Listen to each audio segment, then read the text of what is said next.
Welcome associates, gather on the stand. This trial's a circus, but I've got a plan. Not a grifter, still worse than Dan. Hopscotch squares, don't trip, don't fall. BK in a felony, I've heard it all. Shake it, magic 8 ball. Tell me the truth, will justice call? Me be the diva, she's running the show. Two Capone and Meg, yeah, everybody knows. Fat, we're fat, well, nobody knows. What the corn echoes as the chaos grows. My credibility left in a vehicle. Hopscotch squares, don't trip, don't fall. BK in a felony, I've heard it all. Shake it, magic 8 ball. Tell me the truth, will justice call? What the corn echoes as the chaos grows. My credibility left in a vehicle.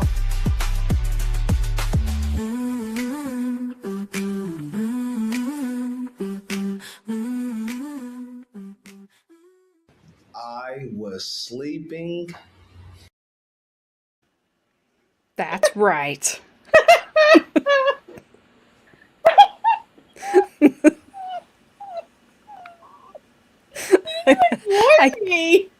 Oh no, there was no warning for you. I was just hoping that I had the volume okay. Oh my god, that's the best. I was like, wait, what's happening now? After the bunny, what? That's awesome. I was just hoping that it was going to be able to, you were going to be able to hear it, or I didn't want to blow your eardrums out. So hopefully the volume was good. But yeah, I had to. I almost RIP'd myself. Well, I am glad you didn't. So. That was good. Hello, everyone. Happy Tuesday. I didn't know what day it was for a second, which is not anything new, but I'll be off all week. I will not have any idea. I only knew because Flashman said Taco Tuesday. We had soft tacos for dinner. So, I actually followed the rules. Oh, hello, Christine. I know that was like way earlier today, but if you're out there, hello. And a happy Taco Tuesday to you. Flash Fan, what's up, Bad Bazzer? Good evening. Hello, Mr. Frank. How are you? Hello, Frankie. And hello, Snape. AKJ. Oh, you're having a bit of a heat wave. It's 72 and rainy here, which has been like, yesterday was really nice. Saturday was, I think it was 70 and cloudy. It was chilly this weekend. And rainy. Except for yesterday, which was sunny and pretty warm. And then today was like, back to the rain. Fine. It's fine. I'm good, Flash Fan. But I'm not from the South. That was funny. Hello, whoever.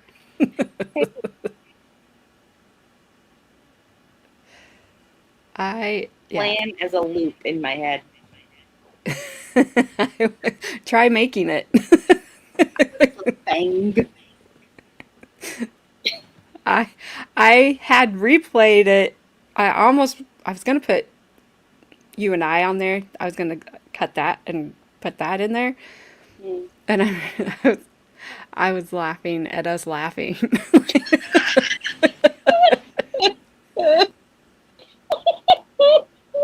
I was like, I really just want because it's short. So to get out laughing, it would have had to be a lot longer. So I didn't want to do that. It's like 20 straight minutes of just us laughing. Oh, send those my way, Mr. Snipe. 90. Oh, you can keep that. Whew. I am ready for some more. It's been raining and raining and raining and raining and raining. Gary, Indiana is not the South. It is the northern part of the state by Chicago. Like, no. Frank. I was just reading that, and I was just gonna type, well, dang, Frankie, don't threaten me with a good time. Yeah, that's right. It is. Hey, what's up, Ash? How are you? Hey, Ash. It is hard to not laugh when she's laughing, especially because she was not breathing laughing. And that was just so funny. Like, it was great. That was one of the better parts of this trial. You're going to put yours on. Are you sitting naked? Don't answer that. I really don't want to know. Wait, in 90-degree weather, you better, like, I don't know, powder them or something. That's about to stick to your chair, sir, if you get up past. You gotta watch out. You don't want to skin yourself or something. Good Lord. You get up and leave a couple parts of you behind.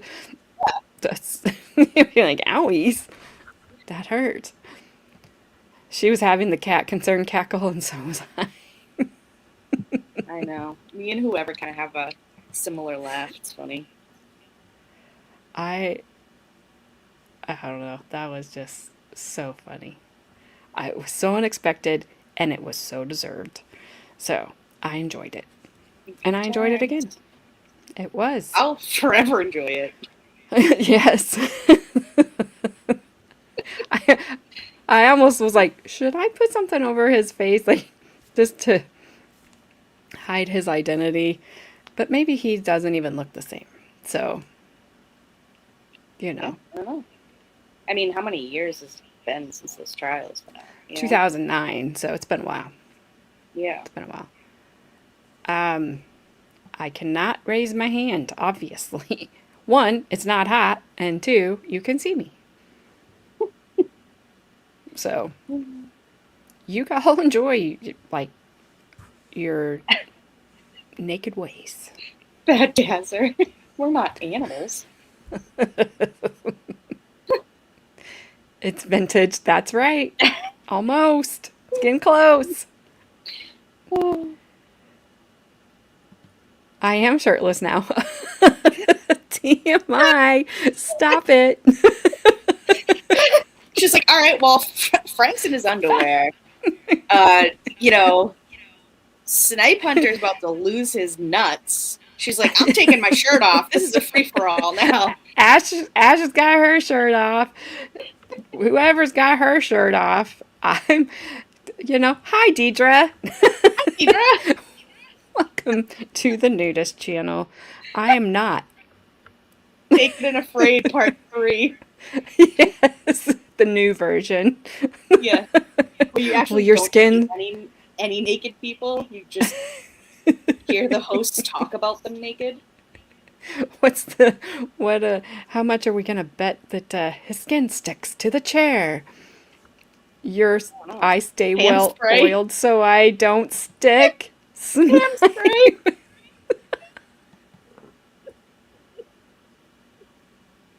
We do not. We do not. 80 is not too hot. No. You're glistening while you're driving. Well, Heidel, you might be getting some of our weather, which it's 72 here. It's not hot. It's not sunny. It's gloomy. Cloudy. Ugh. It is not. It's not hot, I'm telling you. You guys are a great time. Absolutely. Absolutely. Okay. So, we are almost to the end. 80 is deadly. What? No. 70 is great if it's sunny, but it's 70 and gloomy and rainy here. So, and that's what it's been for days. I expect no less when I check into this chat. Good. We didn't let you down. She just walked in. I was like, nutsack. Yeah. Like, She okay, walks in, this is what we're doing turns tonight. around. Whoops.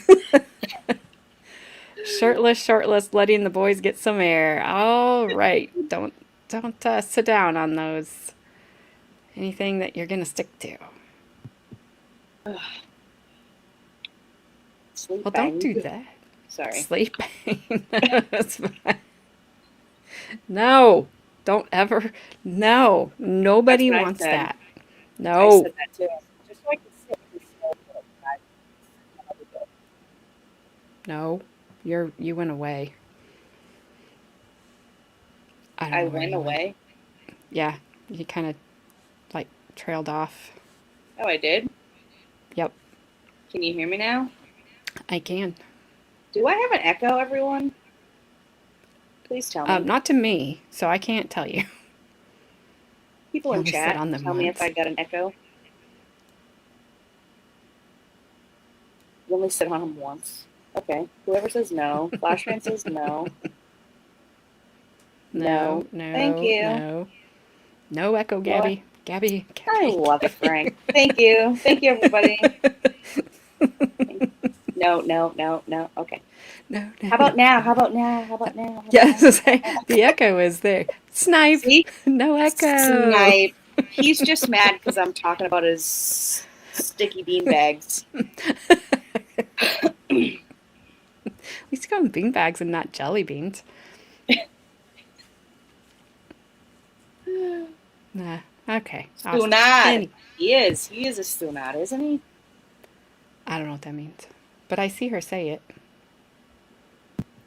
It's like stupid in Italian. Bad desert. Close your legs and It stops. The echo stops. Nice. Mikey D in a house. House. Whose house? Mikey D's house. Spelunking. Yep. Just don't do that. And if you're doing that, don't tell me. Dip. I don't want to Potato know. chip. Yeah. Okay. Okay, we got it. All right. I'll Oh, take this for Mom's another here. Of course she is. What's up, no wow?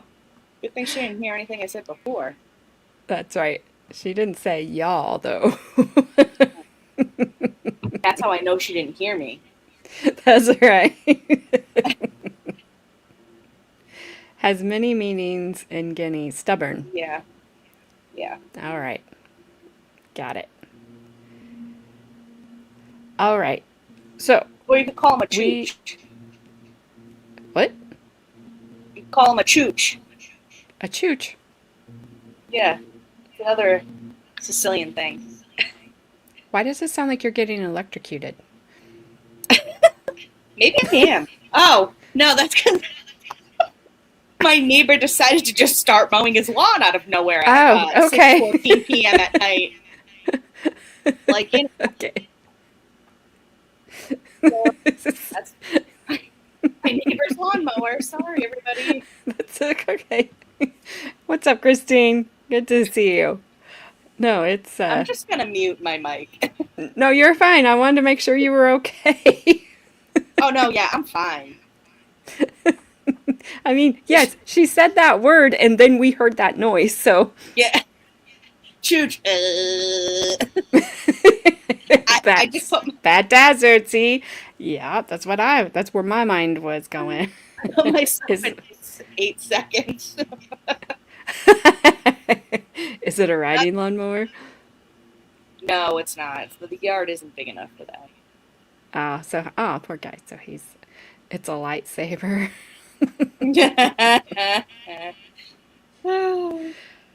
I thought your avatar said Tootsie. It says Hoodsie. Let's see. Is that what it says? Yeah, Hoodsie. It's a Hoodsie Okay. ice cream cup. What's up, Sarah? Good to see you. Chooch or chooch? Oh my gosh. A drunk and probably high guy totaled both of our neighbors' cars at 3 a.m. That sucks. Dang. That's a bad day. Hope they caught him. Hope he had insurance too. She grabbed the electric fence.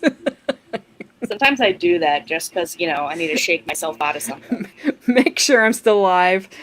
Yeah. I don't like my attitude that day. I just walk up to the fence and I'm like, we're doing this. I hate you right now. All right, we're good. Okay, I'm back. All right, we're going. I'm literally muting it because he's mowing right next to me by the window. It's so Okay, loud. it's fine. It's fine. All right, so we have today and tomorrow. Tomorrow we will finish up this trial, finally. Today we have 2 rebuttal witnesses for the state, 2 detectives, and then we will do the first part of the prosecution's closing, which I think it's the Bueller guy, so I should be able to speed him up a little bit. We'll try to not torture us with that, and then the defense closing, and tomorrow we will have the prosecution's rebuttal closing, and then the verdict. So that's the plan, unless something weird happens, which it could. I have no idea. Yeah, around here too, and in Nebraska, it must just be as weird people think. I'm glad I wasn't a guy, so nobody ever challenged me. That was fine. So, let's see, we got Detective Paley, maybe? And Detective Burton. I don't remember if we heard from them originally or not. I'll have to see if I recognize them, because I haven't not even looked. Oh, he got a DUI. That's the very least he deserved. That was a weird noise above my head. Every noise. Trust me, I'm still in everything's a snake in my house mode, even though there's been no more snakes in my house. You've never seen an electric fence? Well, there's not a lot to them. And you would know if you walked up to it and grabbed it. Yeah, guys, don't pee on an electric fence. Okay? I am most days, Flashman, I am in the twilight zone. That is true. I know it. Oh, I forgot to share my screen. Glad I didn't hit play and just sit here and stare at you guys. Like, what's going on? Now we know where Farman got it from. Ours? See? Like, mother like daughter. Sometimes you can hear them click, too. Like pulse. Oh, Sometimes yeah. you can't hear anything. We got a lot of cow farms around here, so they always have those up with the cows and the horses. There will not be a snake in my house at 9:30 p.m.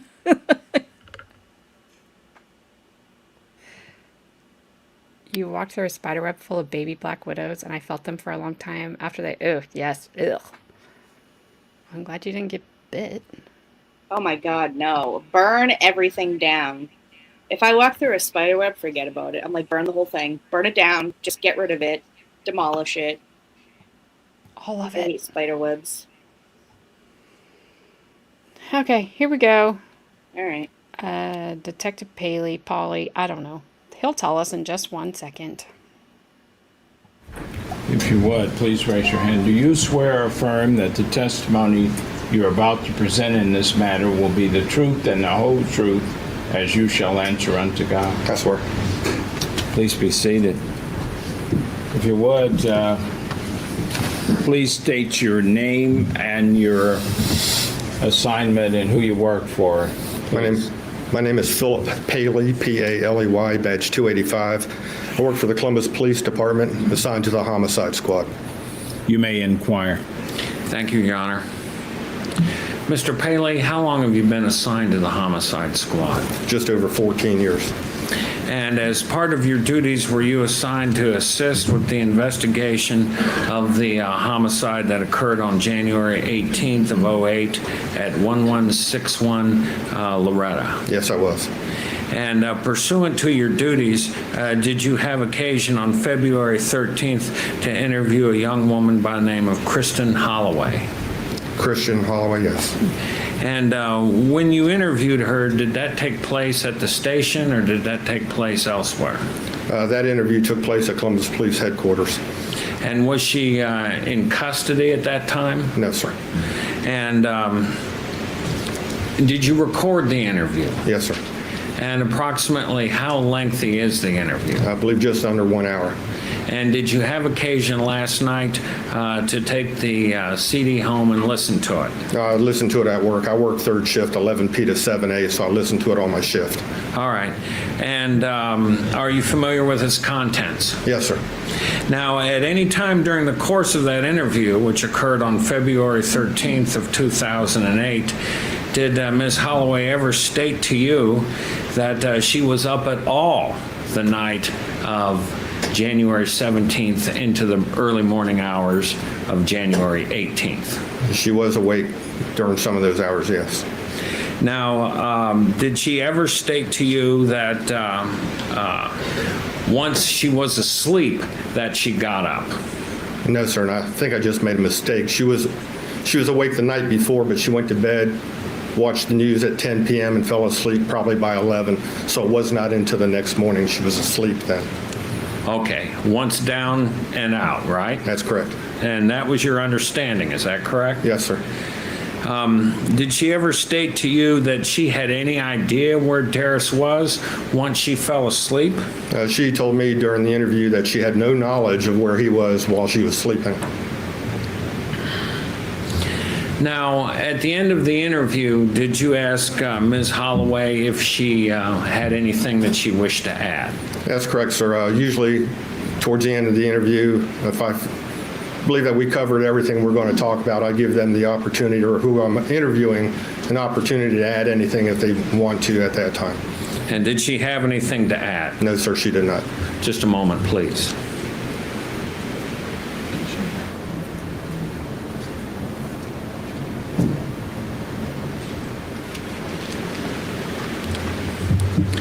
During the interview, did she ever make any claim to having gotten up and gone to the bathroom once she went to sleep? No, sir. Thank you.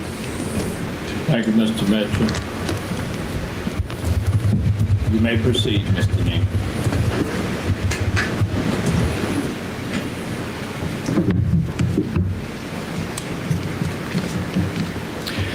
Detective Paley, according to your reports, Kristen had indicated to you that Derris received a phone call sometime between 1:45 and 2 o'clock a.m., right? I believe she stated 1:27 or 1:37, sir. Okay. And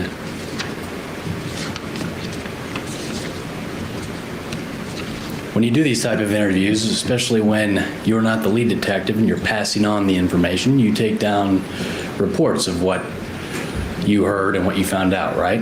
Take notes on the interview? Yes, sir. Yeah. And you do that because you want to be accurate with what was told to you, right? Hopefully, yes, sir. And in fact, you did take a report in this case, didn't you? You wrote one down, right? Yes, sir. Okay. Your Honor, may I approach the witness? You may.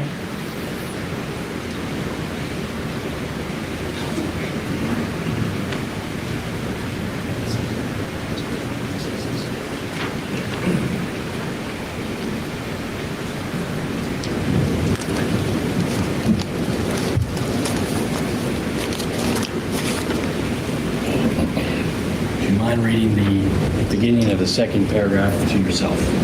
Okay. Have you read it? Yes, sir. Okay, thank you. It states in there that Kristen claimed that Derris had left her house after receiving a phone call between 1:45 and 2 a.m. It says that. That's what that line says, yes.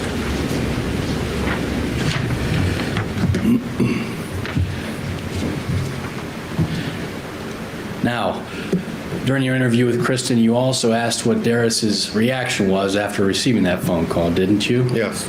And she had indicated to you that he was acting in a panic or being scared as if in denial about what he heard, right? That's correct.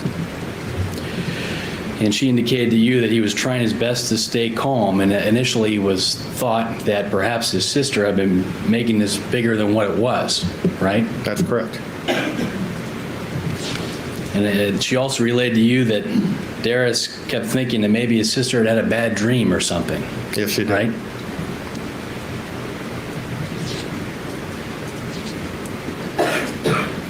Now, this interview took place without her knowing ahead of time you were going to be questioning her, didn't it? I don't recall. As far as I know, an appointment was set up, she came in, and the interview was conducted. Okay, well, let's tell the whole story about the appointment, please. This appointment was in order to have Derris Lewis come down to police headquarters, right? That I'm not aware of. I don't know. Okay, all right.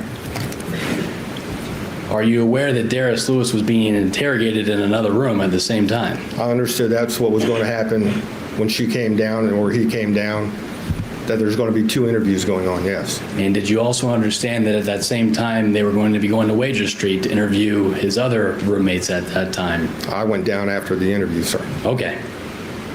And when you met with Christian, you didn't give her a call ahead of time to let her know you were going to be asking her questions about the night of the homicide, did you?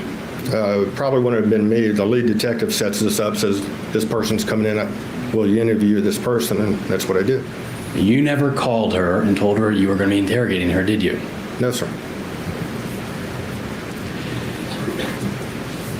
And at that time, you had asked her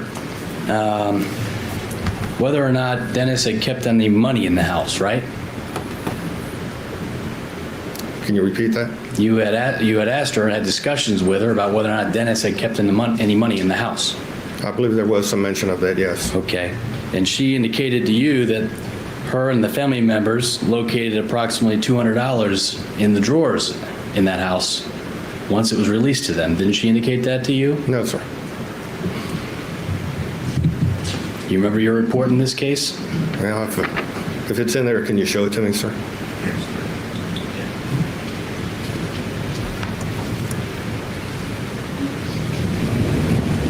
I'd like to direct your attention towards the end of the second paragraph. Please read that to yourself.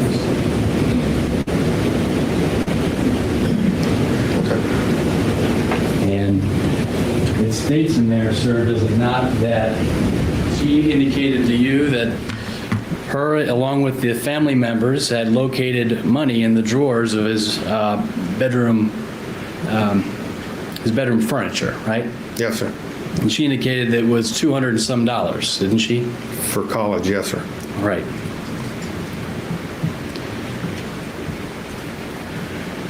You also had questioned her regarding whether or not she was asleep or Derris was asleep, right?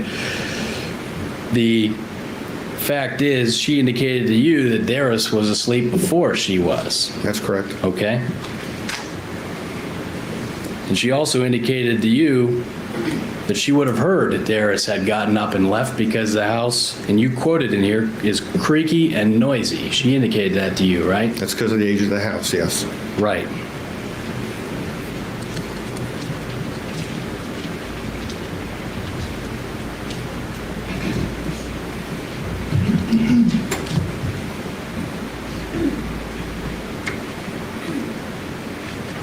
May I have a moment, Your Honor? You may.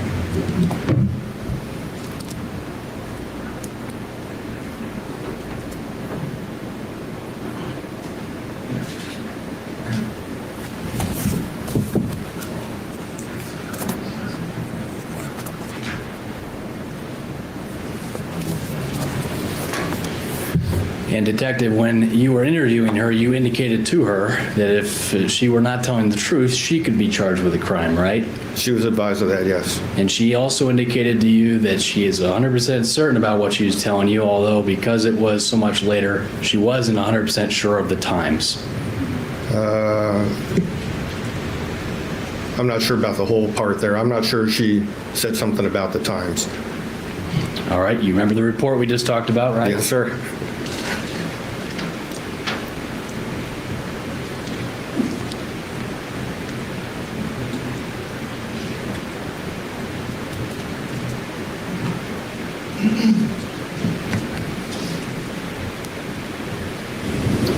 Could please read this area right from here.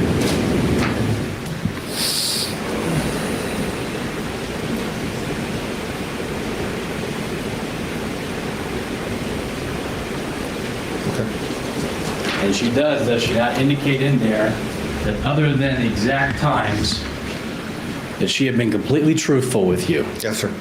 Thank you.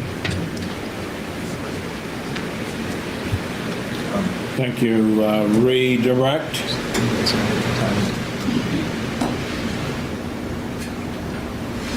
No, sir. Thank you. You may step down, Detective. You're excused. Next witness, please. If you would, please state your name and assignment, who you work for the record, and spell your last name. My name is Detective Thomas Burton, spelled B-U-R-T-O-N. Currently employed with the City of Columbus Division of Police and assigned to the Crime Scene Search Unit. You may inquire. Thank you.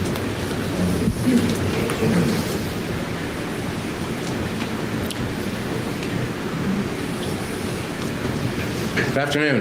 Good afternoon. How long have you been employed by the Columbus Police Department? 17 years. Describe for the jury the different positions you've held with the police department. 5 years in patrol, patrolling the west side of Columbus, and currently 12 years in the Crime Scene Search Unit. And what is the Crime Scene Search Unit?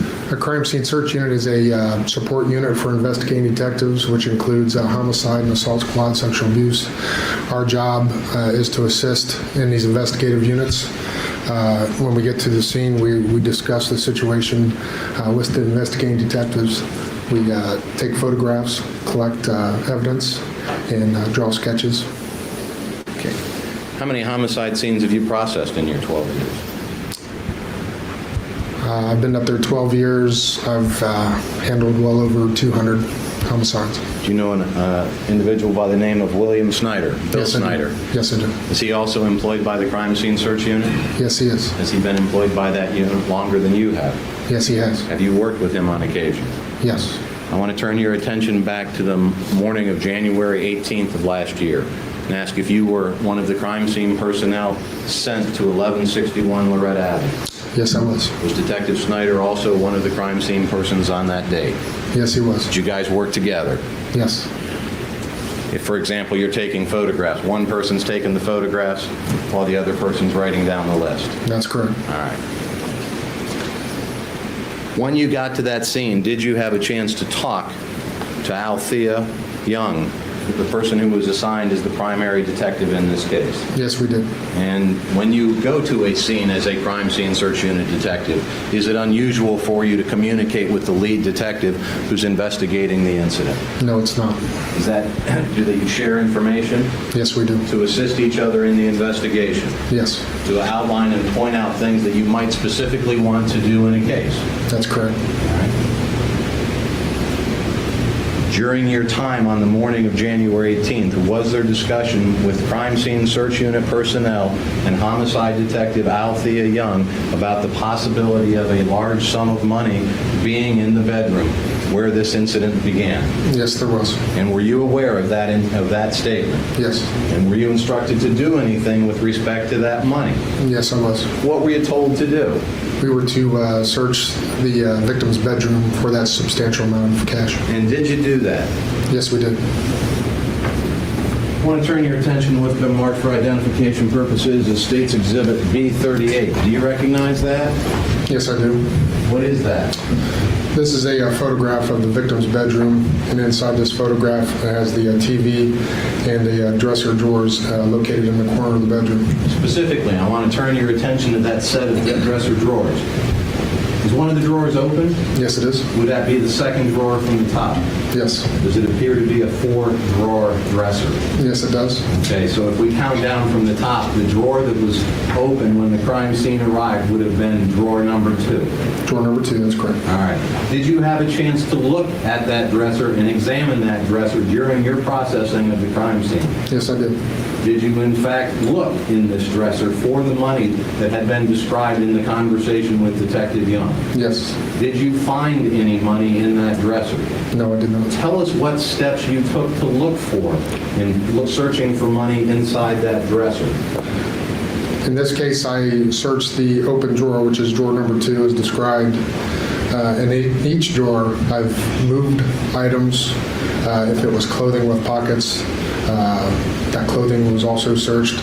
Any containers that might contain money, that was also searched. It's not just like we went in there and just moved stuff around. Things were taken out, searched through, and then put back later. Do you have a specific recollection of doing that with respect to that dresser in this photograph? Yes, I do. I remember starting with the second drawer and then working from top to bottom, going from dresser drawer number 1 on the way down. Do you know whether or not Detective Snyder also went through that dresser as well, looking for money? I believe so, but I'm not completely sure. Do you know for a fact that you did? Yes, I do. Did you find an envelope in that dresser drawer with money in it? No, I did not. Did you find an envelope with a dollar sign on the outside in that dresser? No, I did not. Specifically, and when you looked in this open dresser drawer, drawer number 2, did you see an envelope with a dollar sign on it containing $283? No, I did not. Could you have missed that? No. Sir, if there were testimony in this case that when the family retained control of this scene, they went in and claimed they found in this open drawer on the top an envelope with a dollar sign on it and $283 cash inside, what would you say? That's an incorrect statement that that money and envelope was not there during our search.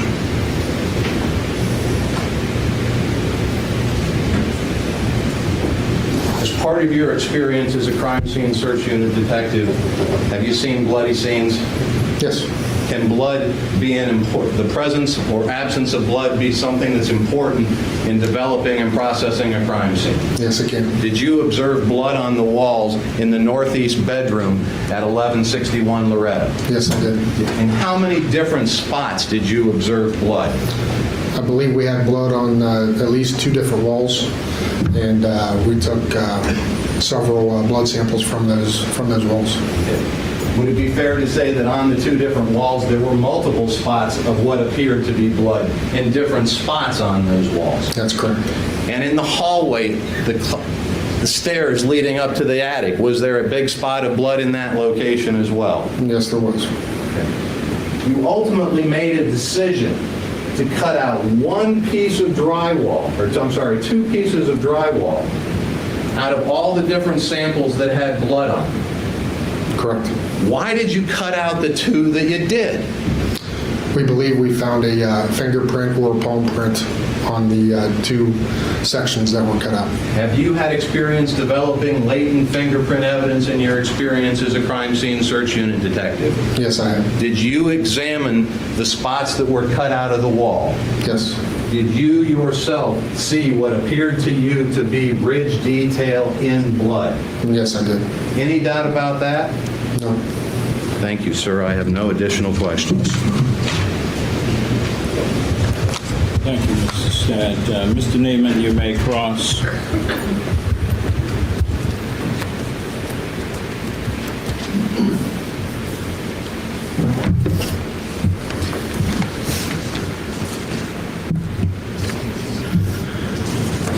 Now, is it Detective Burton? Yes, it is.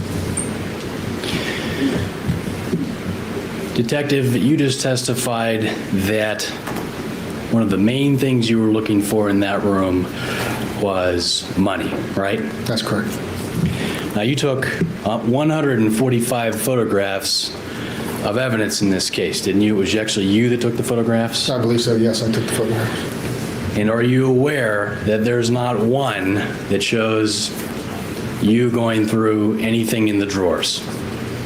I'm the one taking the photographs, yes. Right.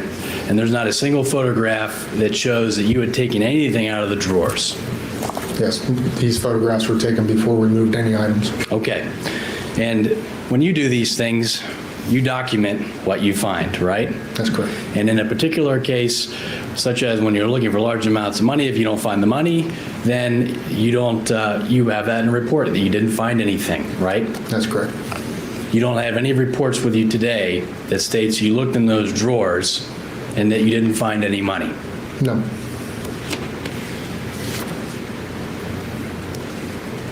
You just testified that blood was all over, right? Yes, blood was all over. Now, you don't presumptively test areas of blood in these homes, do you? No. In fact, you document what you believe is blood, and you remove the evidence to send it to the crime labs, right? That's correct. And so you can't identify any particular items as actually being blood, but only that they appear to be blood. Isn't that true? That's correct. I believe that's how we listed on the evidence list is suspected blood. And are you aware that on at least one of the samples you thought was suspected blood that in fact, according to Deborah Lamborn, was not blood? I'm unaware of that. Okay.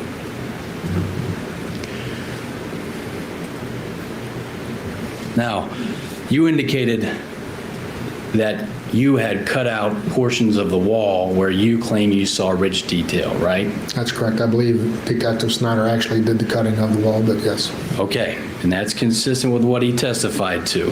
But out of the 145 photographs you took, are you aware that there is not a single photograph of any what appears to be rich detail that we've seen? I'm aware, yes. Okay.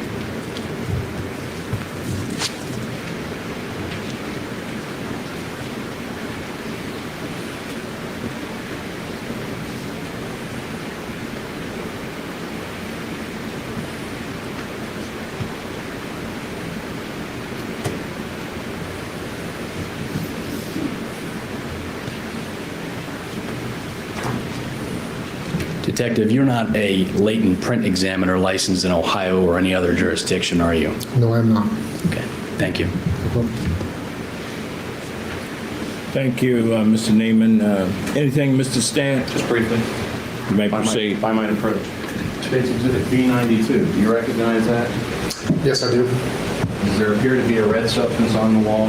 Yes, there is. Is that the substance that you wrote down as suspected blood or appears to be blood? Yes, it is. Did you in fact take samples from that red substance on the wall to be compared at the crime lab? Yes, we did.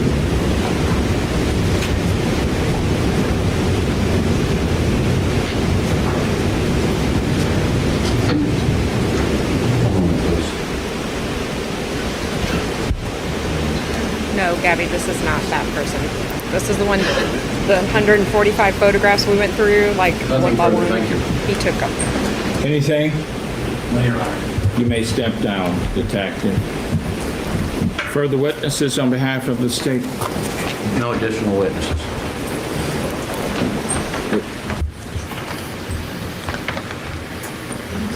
With that, does the state rest in rebuttal? The state rests in rebuttal, Your Honor. Thank you. Thank you. Anything further? No, Your Honor. All right. Ladies and gentlemen of the jury, you've received all of the testimonial evidence you will receive in this case. The next step is for us to take care of some things outside of your hearing, and then to come and have closing arguments and instructions of law. And with that, then the case will be in your hands. I need to get I didn't realize we were going to conclude this soon.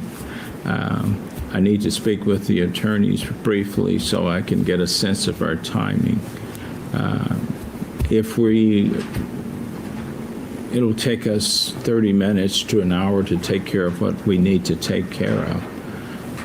And I'll make a decision based upon how long the closing arguments will be, and the instructions won't take too long, but certainly make a decision so that we'll know whether to send you home today and bring you back first thing in the morning, or whether we will keep you and do it this afternoon.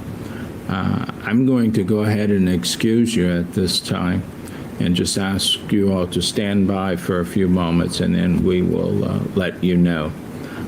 Critically important, though, for you to, if you go home today, to remember this.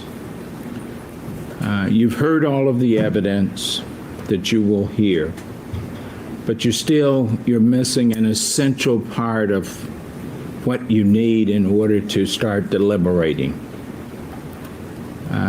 You've got to receive the law, and then there are physical evidence for you to have in front of you if you want to utilize it. The other thing that's necessary to deliberate is 11 other people. You can't deliberate by yourself. It takes 12 to deliberate. So that's why it's critically important for you to leave everything on the shelf and not attempt to try to make any decisions. because it takes, as I said, it takes 11 other people in order for you to deliberate. So please stay as you are, and remember those admonitions about the TV and the newspaper and the radio and friends and family. And if we come back tomorrow morning, come back and we'll conclude our case with the closing arguments and the instructions of law. If we come back this afternoon, we'll be back shortly, and we'll let you know. Anything prior to recess? No, thank you. Anything? No, thank you. We'll be in recess.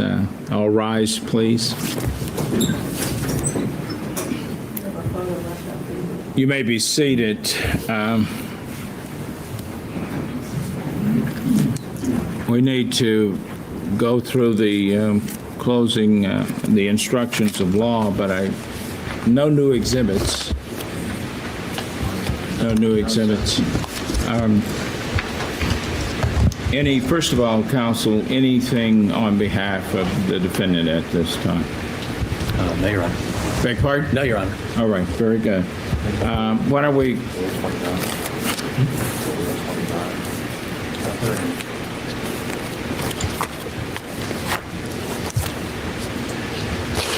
Your Honor, after the close of the state's case, we made a Rule 29 motion. We would hereby renew that motion. Given the lack of evidence that this court has heard in this case, we don't believe any reasonable juror could come back with a verdict of guilty. We would ask the court to find for the defendant motion of acquittal. Anything on behalf of the state? No additional argument, Your Honor. Okay.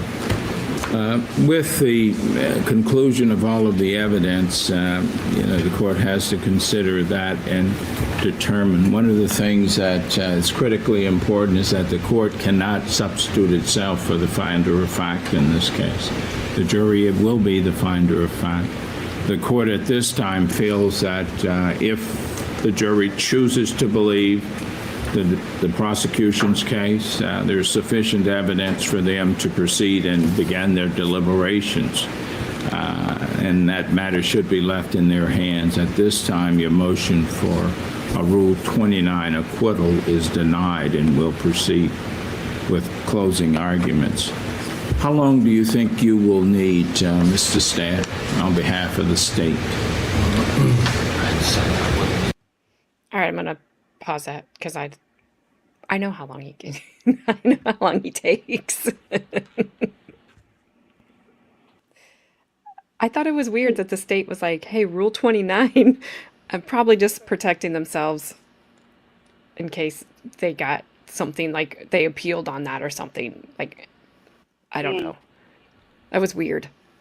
I wonder if the last time we saw the court reporter, if it was like, casual Friday. Is that the same one though? I think it is. I feel like it is. She's like super buttoned up. She's like, "Oh, it's a Monday." It's not. You stay in now. Casual Friday. It's not casual Friday anymore. Gotta put these bad boys in. Suck it in. Hang on. Suck it in. You'll be happy to know that the prosecution's closing, not the rebuttal, it's 26 minutes and 57 seconds. Oh, freaking beautiful. I mean, why aren't these like this all the time? I don't know. And the defense closing is 26 minutes and 21 seconds. I love it. I mean, is there a need for a 3 to 2 hour closing? I don't think so. No.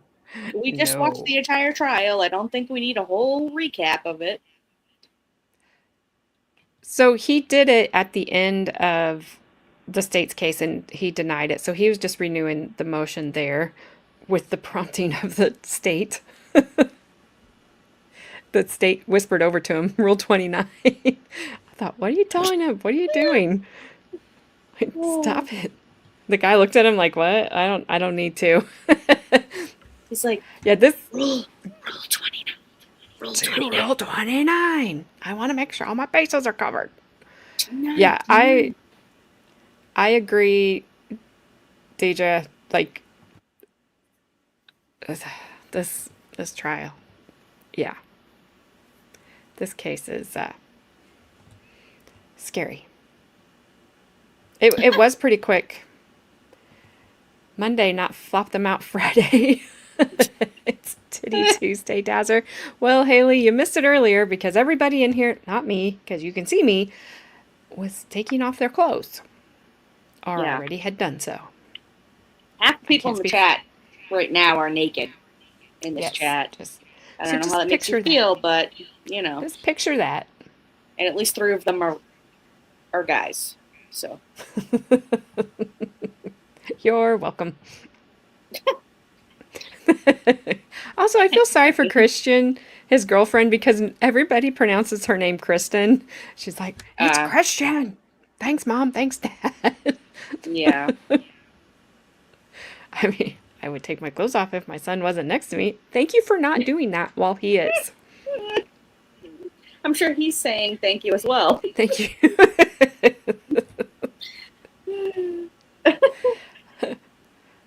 Alrighty. Let's, These are the closings right here. this is the prosecution, and I think it's the guy that I can speed up some, so Nice. I shall. Alrighty then. Here we go. Good morning. Good morning. Well, we arrive at a moment in the trial that I think we've all waited a little bit for. I have to remember the microphone so that everybody can hear, and I apologize for not doing it, so I'll sit down. We're at the moment in the trial where it's almost a conclusion. And you'll recall at the start of the trial, I stated that you'll have an opportunity to listen to the lawyers and have them tell you, give you an after-action report, to basically tell you what they believe the evidence was in this case. It's what they believe it was. You're the fact finders.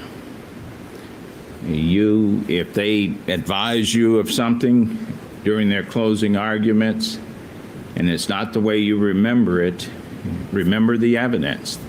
The evidence is the critical thing in this case. But the attorneys hope, and I hope, that what they give you during closing arguments will assist you as you deliberate in this case. I think I previously advised you, and you know that the state of Ohio has the burden of proof. Therefore, they will have the opportunity to address you twice. They will give you an opening as far as their closing. Then we'll have closings on behalf of Mr. Lewis. And then the state will have an opportunity to provide rebuttal closing arguments.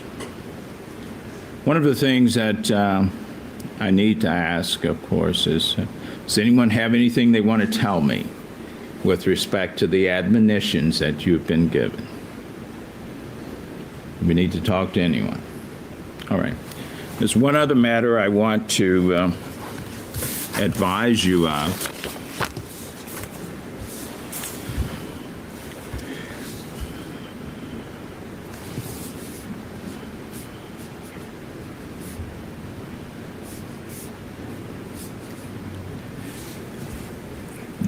There was testimony by one witness in this case, and a Mr. Holmes, a witness, wanted to be a witness in this case. However, he did not appear as a witness. And I'm going to ask that you draw no inference from his absence as a witness in this case, because he was not available for either side in this case. So please draw no inference from that at all. With that, we're going to start our closing arguments. Be attentive. You will note that you do not have your notebooks. That's because it's not evidence. But please be attentive as we have closing arguments in this case. You may proceed. Yes, counsel. You may.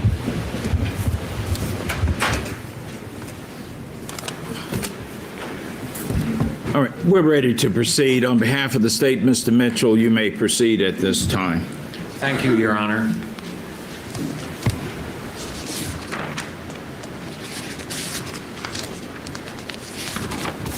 Oh my God, look at all those pages.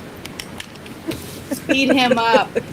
I Five will. times fast. Good Lord. He's way too excited On this behalf of morning. both parties, Pages. the state of Ohio and the defendant, the court, and the citizens of the state of Ohio, we would like to thank you for your time and effort that you've put in already,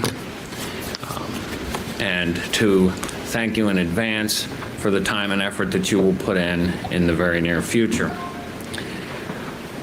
Our job, both parties' jobs, is ending now, and yet yours is only half done. We are asking for a verdict. The verdict we're asking for is guilty. We're asking this guilty verdict based upon scientific evidence. You will have jury instructions to guide you as to the law in this case, and I will explain them to you in a general sense. But it's not terribly urgent that you understand every single little thing in my explanation, only that you get a general overview, which is sort of intended to help you digest the instructions. The instructions are written in ordinary English. They are detailed, but not difficult. Sometimes it may help just to sort of read them back and forth to each other, because hearing the words in your own ears is sometimes make it easier to understand than to read them yourselves. Just a suggestion. In my opening statement, I told you that you are going to leave this building as an unhappier person than the day you entered this building. Don't look for happiness or satisfaction in your decision. You will not achieve that. Truth and happiness are all too often uncomfortable roommates. You are faced with a very stark decision. Notice I said stark decision, not necessarily difficult. You have to ask yourself, will I recognize the truth and endure the pain that's inherent in the truth, or will I turn away from the truth and have the lingering feeling that I've let a murderer go free? Murder between siblings is not an unknown event. There's even a word for it. It's called fratricide. The fact that they are twins may add some emotion and sentiment to the fratricide, but it doesn't change the fact pattern, and it doesn't change that print on the wall. People who love each other, truly love each other, kill each other every day in this country. Husbands kill wives, wives kill husbands, lovers kill each other. Young parents shake their babies. People kill people who they love. It is not an unknown, nor is it an unfathomable event. The defendant's character witnesses, while touching, don't change anything factually about this case. And while they are discussing both twins' accomplishments and their interaction in school, the thing that goes through the state of Ohio's mind when they see Derris in school and hear about Derris is, one, they don't know everything there is to know about this person. And two, the thing that's screaming out is unsupervised minor child. Living alone with other unsupervised people, whether minors or nearly not minors. And that's something to think about. While they may know how he is at school, they don't know how he is when he's not in school. They have no way of knowing. Everybody has secrets. There is a side to everybody, that cannot be known. Your spouses don't know everything there is about you. Your lovers don't know everything there is to know about you. You don't know everything there is to know about your children. And your children don't know everything there is to know about you. Admittedly, this is an extreme example of that phenomenon, but an example nonetheless. And ask yourself about this character evidence. If he has evidence of good character and he did this crime, then what good is that evidence? What has it shown you? and turn the coin on the other side. If there's evidence of bad character, and he didn't do this crime, then what has that evidence of bad character shown you? Nothing. Nothing helpful. So why was this evidence introduced at all? To add to your emotional baggage, for no other reason. To cause you pain, personal pain, if you dare recognize the truth and act upon it. Alibi? With a palm print, with a bloody palm print on the crime scene? Alibi? Not likely. Ask yourself, what about that print? It wasn't there before the incident. It's in the blood of the incident.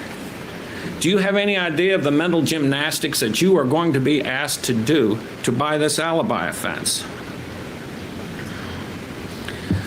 Knowing that, they ratchet up the emotional level. So you don't want to do it. They offer you an alibi defense in a case where you have a bloody palm print at the scene of the crime, and they know that this emotional character evidence from truly heartfelt good people,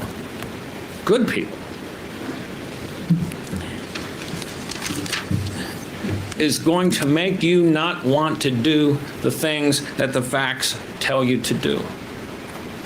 It has almost an odd carrot and stick aspect to it. The carrot is them dangling out that alibi in front of you. Go ahead, take a bite of that alibi. The stick is, if you don't take a bite out of the alibi, look at all these good people who have come in and have told you what they know, the limited knowledge that they have of Derris. And you're going to hurt those people. Are you really going to trust your decision in this case to the likes of Zach Rockwell and Daryl Tanner? Let's have a look at their alibi. Melissa Mora says he's very emotional. Oh my God. How can this happen to me? Kristen. How does he just name two people and then start talking about somebody else? Let's have a look at their alibis. They didn't have to give alibis. They weren't involved. One guy was a witness. Well, the other guy was possibly a witness. I'll give him a stick. Yeah. I don't like it. I mean, it's like, if the jury was paying attention at all, they know that bloody palm print doesn't exist. It does not exist. They never actually showed a picture of it or anything. Nope. They just said. Because all they have is that smear. Yeah, they just have the smear of a substance. But they have over like 150 something plus pictures. Yeah, of nothing. Yeah, absolutely nothing. And then, I mean, maybe like 25 to 30 minutes of a clip of the Blair Witch Project as their evidence. They literally clipped it from the Blair Witch Project. Yes. And they're framing that the first detective, the second detective that they called that was on the crime scene unit, whatever, the framing that they did while he was on the stand of, well, that was a really bloody crime scene, wasn't it? Yes. And then the defense comes up and he's like, well, you don't test for blood at the crime scene, do you? No. So you don't know what it was. Yeah. No. None of them. Then stop calling it a really bloody crime scene. Like, it's maddening. This whole closing, Wasn't picture number 69 the bathroom? I'm pretty sure it was close. Right? It was like 60. It was close. Because I was like, well, let's see what picture number 69 is. They pulled it up. It was like, it was the bathroom. It had like a shower chair in it. And it was the toilet. It's like, oh, there's nothing in there except for a toilet. I agree, Deidre. I agree. I'm glad this is only 26 minutes or less than 27 minutes by a few seconds, because I'm about ready just to like launch everything off my desk. I'm glad he's going first. That's the biggest thing here. I'm glad this guy is going first because Lord, I don't know Yeah. how he's going to fit what he wants to say in 27 minutes because he could go on for days.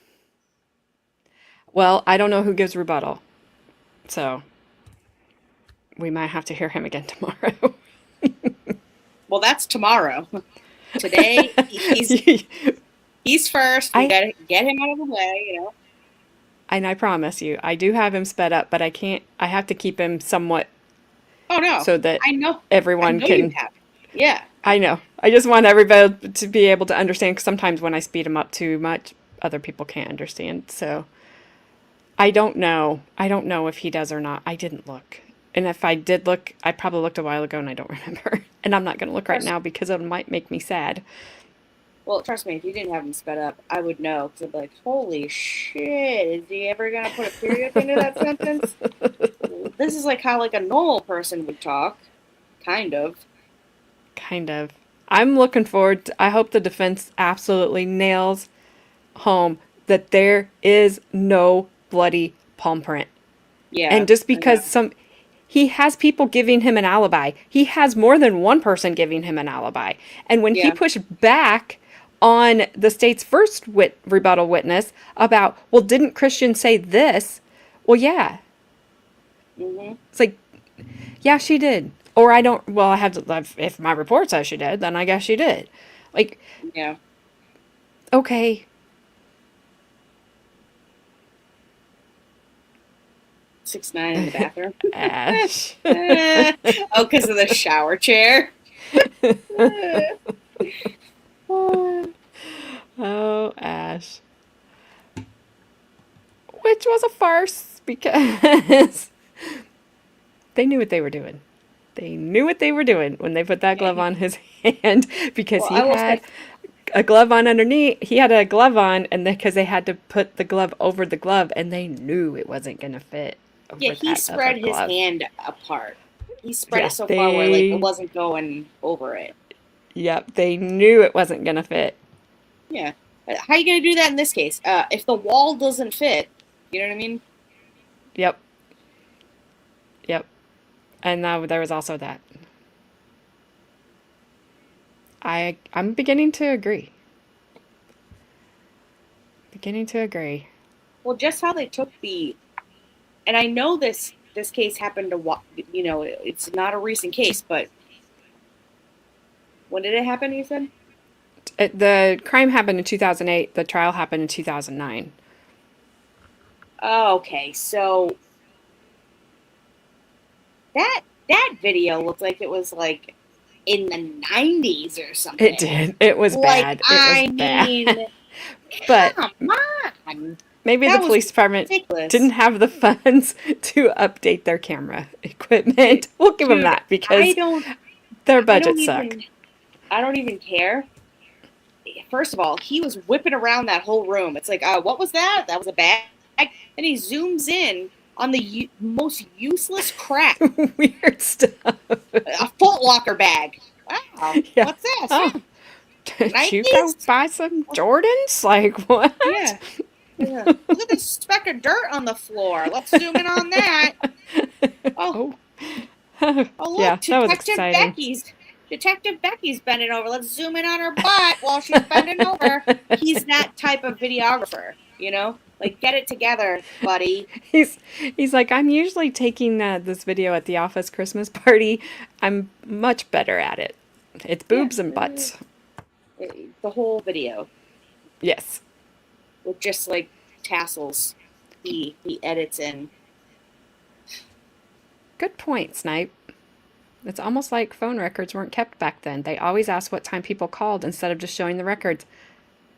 Absolutely. Yeah. Because it's still a very new thing.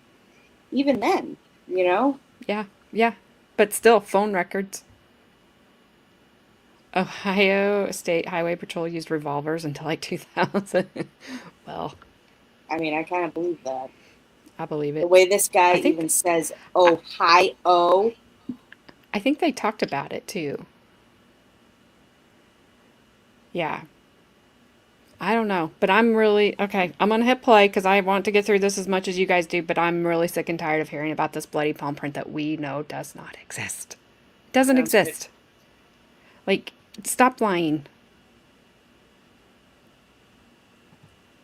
Oh, to be fair, there was a time when cell companies didn't keep records for very long. I bet they all keep them now. Like, forever. Absolutely, we did. Yes, because they had every number on there. Yep. Yep. Well, it was only, yeah, you're maybe saying that to whoever's thing, but yeah, those itemized bills. You weren't hiding anything on there. Ohio to you, Gabby. Okay, here we go. And Holloway, that he was dismissive about the reaction. Oh, my sister just had a nightmare. She had a bad dream. Brent Black says he's crying. Well, which one was it? Kristen, is she paying rent or is she not paying rent? Brent Black, did they move in together or did they move in separately? Did one move in and then the other move in, or did all four of them move in at the same time? Now, they've only been living there since November. I mean, this is not, these are not events that are terribly difficult to remember, nor terribly difficult to store.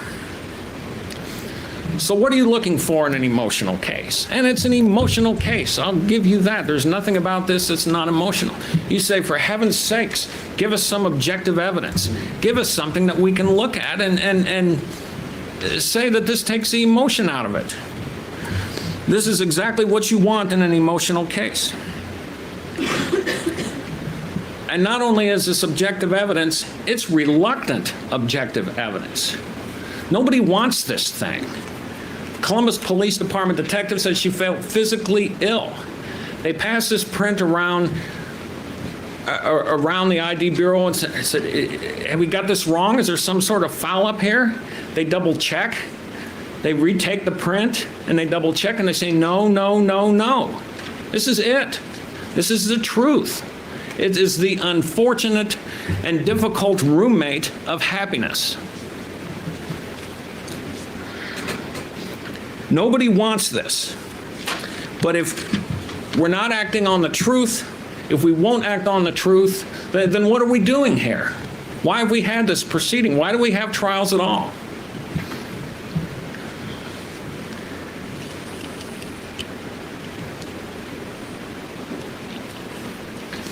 You're going to receive a set of jury instructions from the court. Don't fret about them. I want to just draw you a diagram to help you sort of understand them. Obviously, the instructions in the law come from the court, not from me. This is just sort of something to help you put it in perspective. And just give me a moment and I'll, although I told the court I wouldn't be using the blackboard, I'll just haul it out for just a moment. May I please, Your Honor? You may proceed.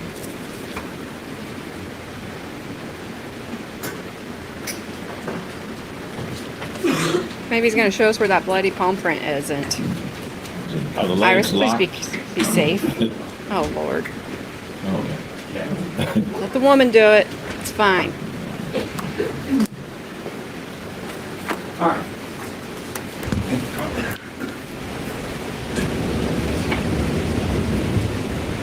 You're going to see a pattern when you see these things that the defendant is accused of. And the pattern is that big crimes start out with little crimes. That is, a big crime is usually a little crime with something added. And let me just give you an example.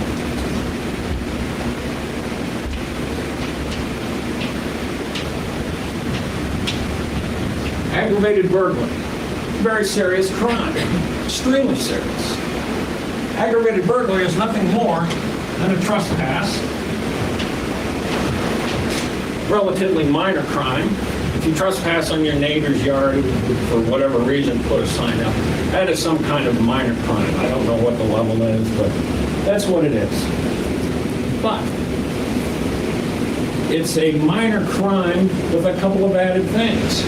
An occupied structure, if you trespass in your neighbor's living room when he's there, that's a little different than just trespass. Or separately secured portion of an occupied structure. And the perfect example of this is the room of Derris Lewis, with the purpose to commit a criminal offense and inflicting harm. Okay? So you can see how it starts out low and sort of ratchets its way up based upon the things that you do while you're doing this trespass. So we're going to draw a big pyramid here.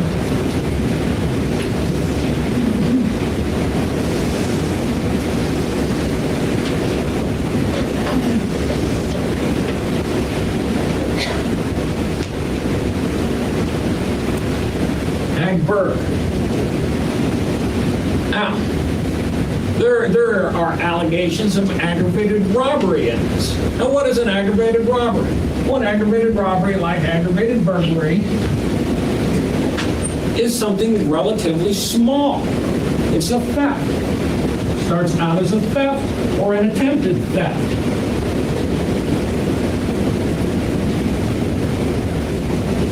If you steal a bicycle and you're riding down the street with the bicycle, that's a theft. Or if you're fiddling around with the lock or trying to carry off a bicycle, that's an attempted theft.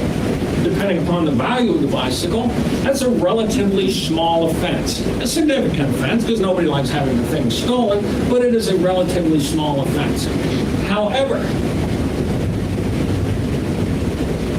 if you take a tire iron or something like that and beat the tar out of the owner of the bicycle in order to get the bicycle, you have ratcheted up the event, and you now have a theft or an attempted theft, in this case, from Derris Lewis, with the use of a weapon, Derris Lewis, with the use of a weapon and or the infliction of a serious physical harm.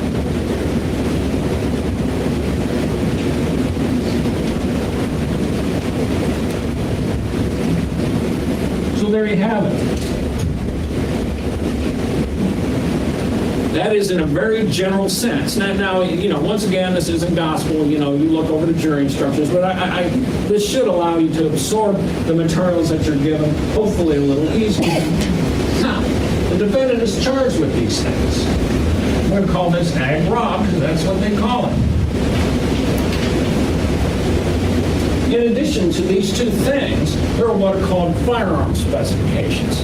That's an aspect of the law whereby if you do one of these larger events and you have a firearm with you, then that's a separate finding that you are required to make. If you had a firearm, used a firearm in the course of this action, and it's very obvious that this is what happened, that a firearm was used. The bullet is somewhere there in evidence.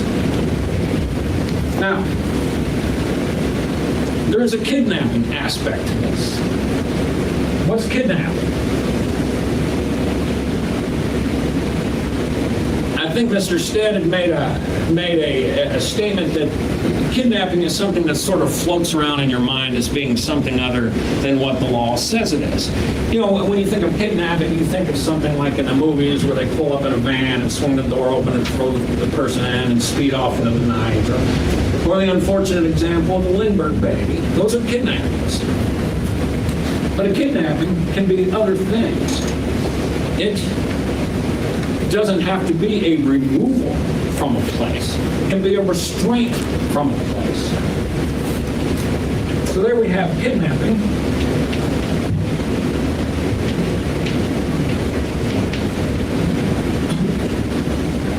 We have restraint.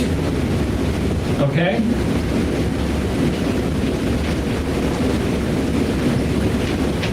Now, you think, well, what about restraint? What about when I restrain my child? Or what about if I restrain a burglar or someone I catch, or what about a security person who restrains someone in a store, that they think is taking something? Well, that's because restraint by itself is not a kidnapping. It's, once again, a minor event. Restraint isn't even a crime, but it is a minor event with one other thing. And the one other thing is for the purpose of committing any felony. Well, there you can see how it separates out. And of course, in this case, the felonies are ag burg and ag rob. So basically, the thing to do that's probably simplest is to sort of look at the lesser events, the lesser crimes, before you look into the major crimes. And that's why I've sort of built this pyramid. Now, the main event is, of course, aggravated murder.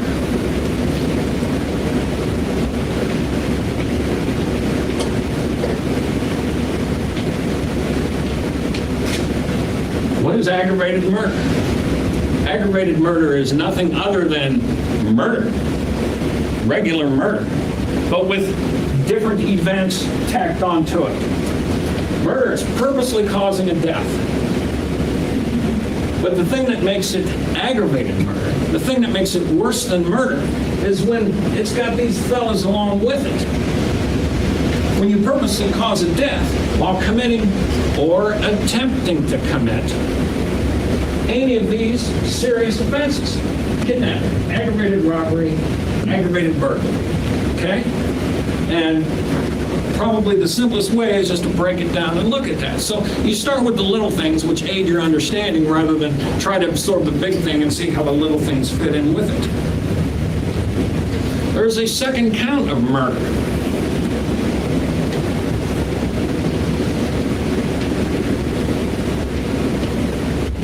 It is not an aggravated murder. It is a murder that comes about as a result of the proximate cause, the proximate result, of doing these other things. There's a certain predictability standard here that when you do these things, that it could result in somebody being killed, somebody dying. When you engage in this conduct, a strong possibility. So basically, you've got 6 things actually to choose from, because one of the counts is got both April Lewis and Derris Lewis listed. So there's 6 counts here altogether. I realize I've just accounted for 5, but one of them repeats itself, and you'll be able to tell. So here's what you do. You are responsible for deciding verdicts separately on each one of these. Each one of these is separate from the others. Of course, there is sort of a building factor where one builds into another, but you don't necessarily have to go there. We are certainly urging you to go there, but the decision is yours. I'm about ready to sit down now. I'd like to thank you in advance for your time and your effort and your patience. I know this courtroom has frequently been overheated. You frequently have been asked to come here and do nothing. I can assure you that the parties and the court deeply appreciate your attendance and your efforts. We have all worked very hard to try and make this as easy for you as possible, and even with that, it won't be easy. He's guilty, and he's guilty of all of this. I know you don't like it, and there's nothing that I can say to make you like it, but it's the truth nonetheless. So thank you, and Godspeed. Thank you, Mr. Mitchell. Go away. Iris, my avatar is from the Dahlia DiPolito trial. So she looked like a Bratz doll. So it's actually a Snapchat filter because it looked better than the Bratz doll that I had made of myself. So that's why. What's up, Chloe?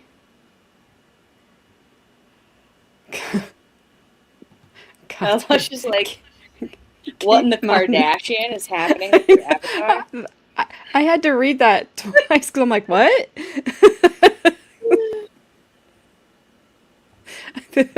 So totally prawn lips, but sure, brats. I did an AI image of me as a Bratz doll, and trust me, it looked too innocent to be included in the Dahlia trial. Like, it was very innocent looking. Like, yeah, that's too nice. Way too nice. Oh, my God. okay. I am so glad that's over. Period. Oops, I gotta slow this guy down because he actually speaks at normal pace. And also, what did we learn out of that closing? Anything? Um, Anyone? Anyone? I, Bueller, Bueller? I feel like Bueller? I've learned that this guy thinks a square peg can fit in a round hole, is what I Yes. think. That's what I learned from this. That wasn't. I know he gets to go again, but that And was you know horrible. he's gonna. And you know he's gonna because he just cannot not. You know? Yeah. Wakes Like- up from a boredom coma. It's over It's over. for today. Just that guy. Just that guy. I have to look now because you guys have me curious. Okay, he does not do rebuttal. He Oh, does not do the rebuttal. It's the other Yeah. guy who acts annoyed at everything.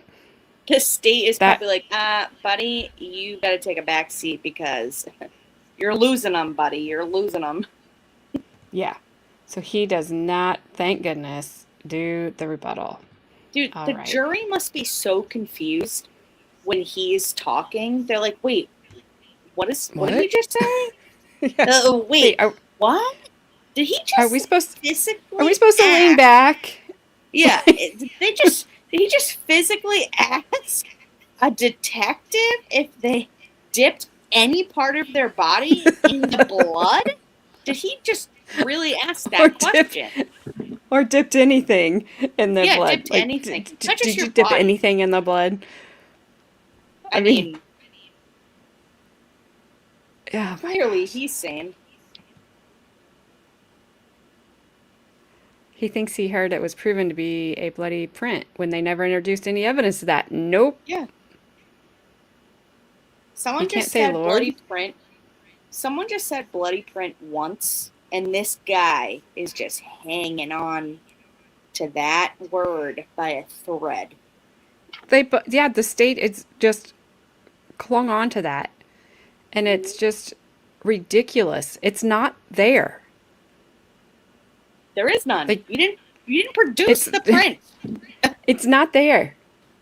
And even when you guys, and it had to be one or the other. You guys either had to develop it or you could see it. The detective at the scene said she saw it.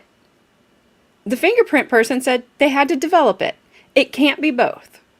You're correct. So, Well, in his world, it can. yeah, in his world, it's whatever I say it is. Exactly. He's going to draw you a diagram. I mean, oh gosh, that was horrible. And why would you use abbreviations? Like, yeah, I get it. You probably use those every day in your job, whatever. But why would you use those to the jury? Like, they don't work for you. I mean, it was inconceivable. You know what I mean? Yes. Yes, Indubitably. it was. Latent versus patent. Because I always want to say patent, but they said it was patent, so I will say that. Don't do that. They might come charge you. I'm just saying. They are all either delusional, hallucinating, or lying to try to put on a good human being, to try to put a good human being in prison for something he did not do. And, okay, I'll give him one part of his argument. We all do have secrets. There are parts of our lives that nobody knows about, okay? Right. Whatever. Well, whatever, unless you're But Dahmer. the kid But was sure. well, true. The kid was 17 years old. How many secrets could he have? He wasn't running the streets. He wasn't out doing drive-bys. He wasn't out stealing. He wasn't out doing anything. He was studying. He was working. He was in band. He was in track. What was he doing? He was sleeping. He was sleeping.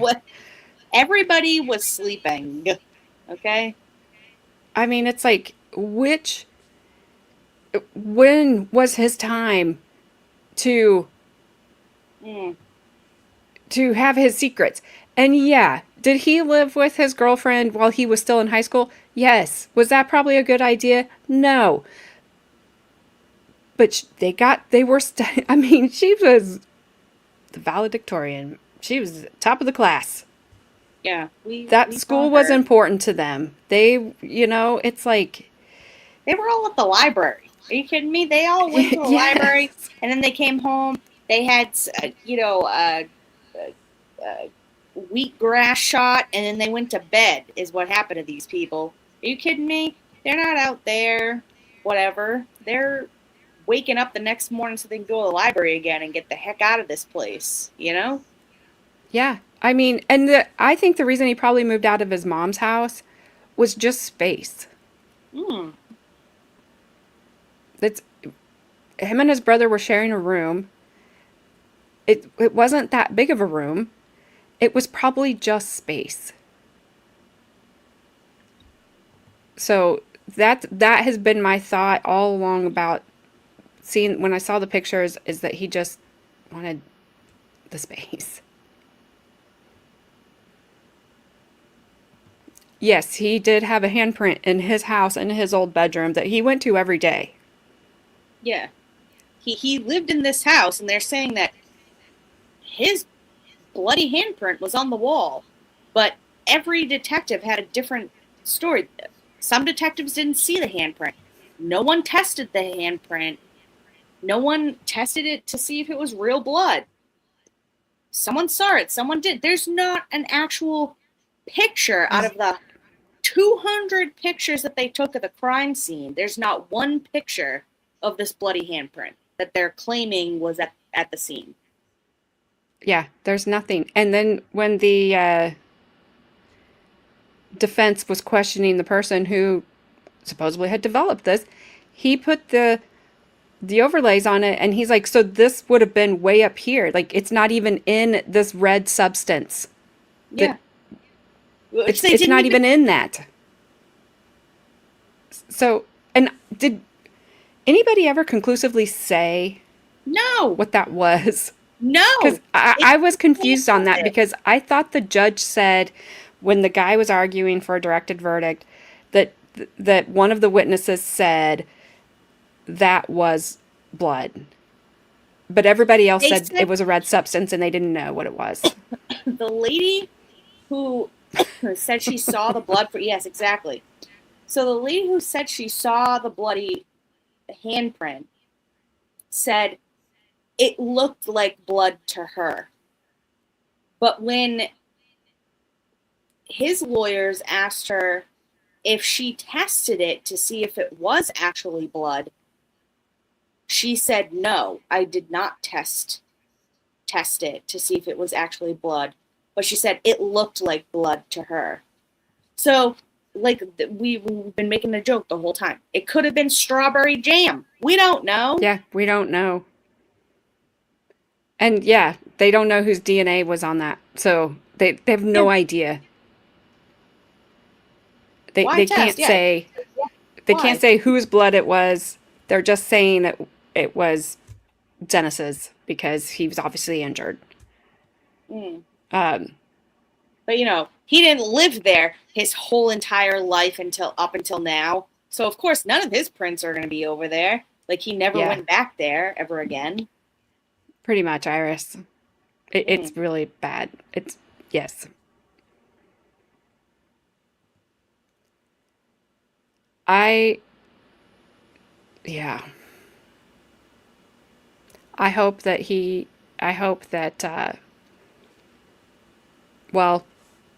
the one guy that lived with them, I can't think of Brent Black, he's no longer alive. That sucks. So I don't know about I was sleeping guy. I don't know about him. I will, I will look him up and see if I can find out any information on him. You know tomorrow. what? I hope he's tomorrow. An accountant. I hope he's an I accountant hope he is now. too. And I will look up some information and see if I can find anything about Christian, his girlfriend. Nice family and everything. I hope he, got what he wanted to get out of his life. Because, jeez. Me too. Because that was funny. It really was. sleep. Just the way he leaned into the mic too, the way he said it. I mean, it was perfection. He is accounting. Yeah, he is accounting. I can't unhear sleeping. Oh, I don't go back and watch the opening. Oh, it's Just the the end. best. Just the end. Yeah, the intro song. Yes. So good. Okay, let's do this. All right. All right, lawyer, bring it home.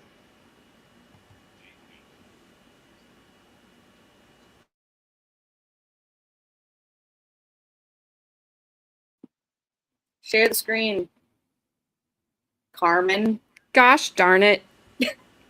I was reading chat and wondering why I can't hear this guy.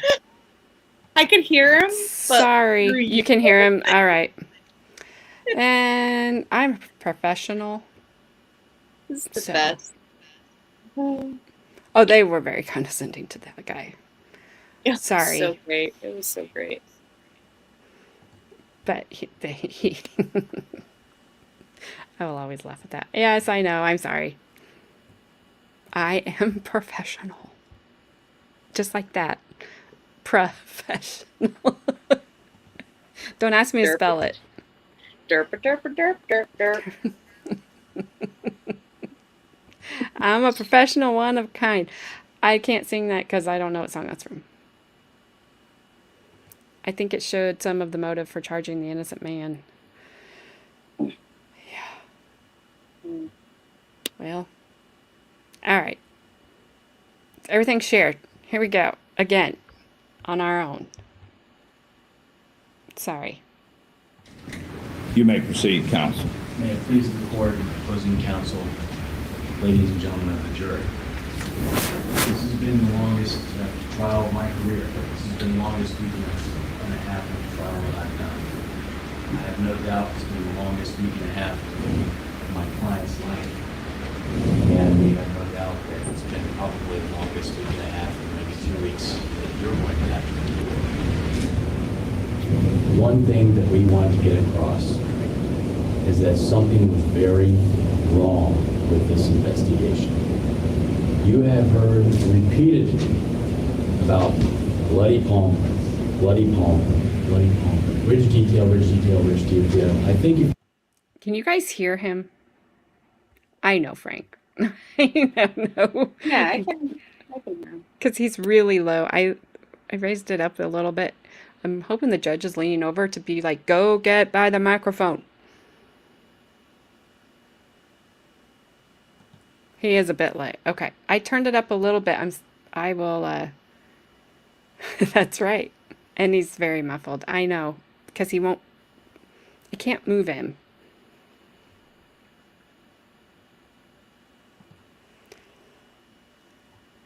I'm hoping he moves back to the mic, but I'll turn it up a little bit, and then hopefully when he goes back to the mic,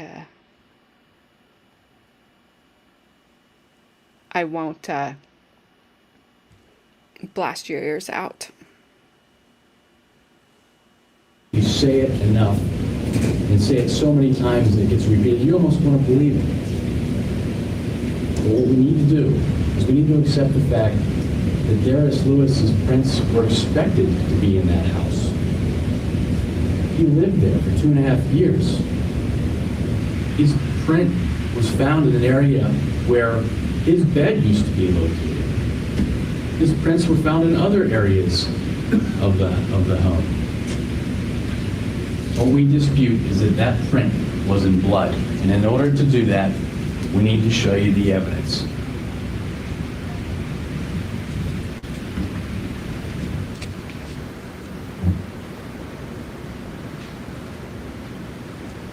Now, you heard Detective Snyder testify under oath that he indicated that this was the smear where Derris's bloody palm print was found. He indicated that they saw ridge detail here. You heard Detective Young testify that she saw ridge detail somewhere in here. You heard Detective Burton testify that they saw ridge detail You say it enough, you start to believe it, right? Ridge detail, ridge detail, ridge detail. Now you can see on here that they swabbed this area for blood.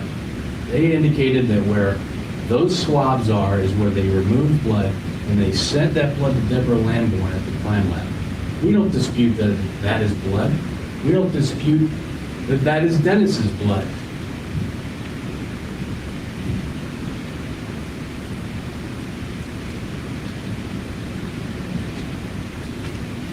And what we have done, and the testimony has shown, is that we have highlighted the area where the wall was cut out. We would assume this is where they claim they saw ridge detail. And when you look at this up close, this was testified to, and this was shown to you. I'm a layperson just like all the other people that testified who weren't latent print examiners. It looks like there might be some fingerprints in there. I don't disagree with that. This is the reason why they took this piece of evidence. This is the reason why Detective Snyder indicated that they spray it with a chemical called amido black. And you heard him testify that amido black, what it does is it draws out proteins. Because this, you can't determine the prints just by looking at that. They need to enhance them. And of the many proteins he indicated, numerous sources could have come from the body. It's in sweat. It's in saliva. It's not only in blood, it's also in semen. It's in household products that are all over the house. Lotions, hair products. These are things he testified to that this brings out. And you can go back in the jury room, and we have these as defense exhibits with transparencies. You can do this. You can see where the portion of the wall that they cut out matches up, not only in the underlying blood portions, but also in the amido black that was testified to. And you heard testimony. This was cut out, and it was photographed. And they placed a marker on here, a sticky marker, right there.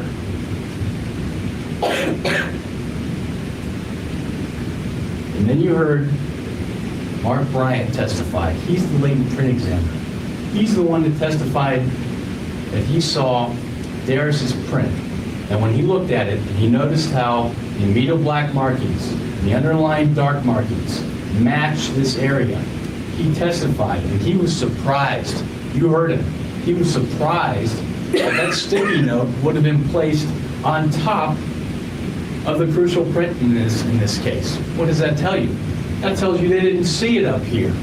They saw this down here, but they didn't see where they ultimately found Derris's print. This is a print in protein, and not a single witness can come to court and tell you that it's anything but that. It's protein that reacted to the amido black. You can play with this back in the jury room. You can line this up yourselves. This isn't a trick. This is exactly what the testimony revealed. When you remove the amido black,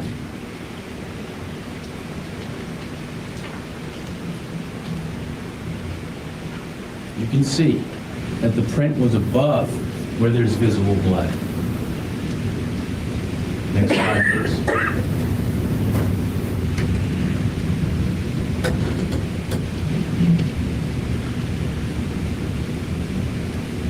And there you have it. This print is above where there was blood. Because when you take that print away, there's no blood. This is an enhanced picture. This was testified to be a true and accurate representation of their picture on the wall. Not one person came in here and showed you a picture of ridge detail they're talking about. Not one person came in here with a better picture than what the defense presented to you. We want the truth, and you see the truth. Is that they found a print, just like his others, that you would expect to be in the home. It is not in Dennis's blood.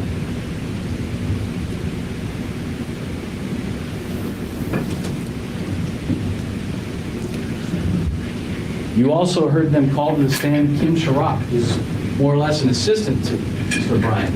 And she was trying to tell you that these dots down here coordinated with the print itself. She's mistaken. You look at this yourself. She's trying to rehabilitate a disagreement with Mr. Bryant. Those two don't even agree as to where this print came from. You saw him struggle on the witness stand just to see it with his naked eye because it wasn't there with his naked eye. He had to get it out his magnifying glass. He couldn't even determine, frankly, which print or which piece of drywall the print was from with the naked eye. He had to do that in front of you.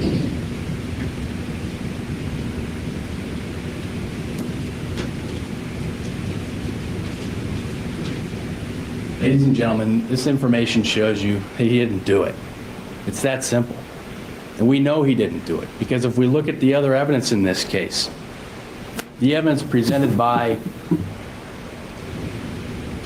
Bill Snyder from the crime lab, the evidence and testimony of all the detectives, they came in here and they told you there was no forced entry. No forced entry. Over and over and over again. That's what they indicated to you. That's because no forced entry would work with their theory that Derris Lewis was involved. He had a key.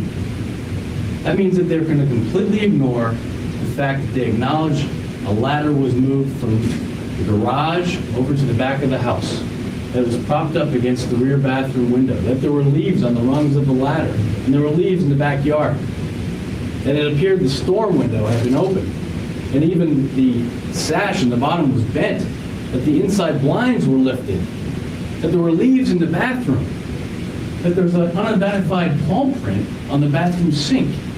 You're to ignore this. That's not forced entry. That's not forced entry if you just want to believe that Derris Lewis was there, because he could have walked right in. And these people got in. We don't know if they all got in through the bathroom or not. Maybe one got in, let the others in through the door. But one thing is for sure, they stormed into the house and they put a gun to April's head. You saw her testify. It was 99% accurate with what she testified to and told them after this happened. 3 to 5 men, she's ordered not to look at them. It's dark in the house. She knows that someone put a gun to her head. She can't identify these people. They started ransacking the house. They went to the basement, where we know that Derris would know there are no valuables. They pulled out April's drawers and dumped them. They went through shoe boxes in April's room on the steps. These things were all in disarray. Well, Derris would know there's nothing in there. What is the theory here? Somebody broke into Dennis's bedroom door. He knew there was a little latch there. It was his bedroom door at one time. All you had to do was push it and the door opened.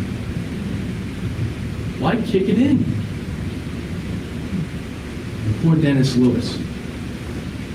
He heard his mother's cries for help as these people put a gun to her head, and he tried to get out. That window is open.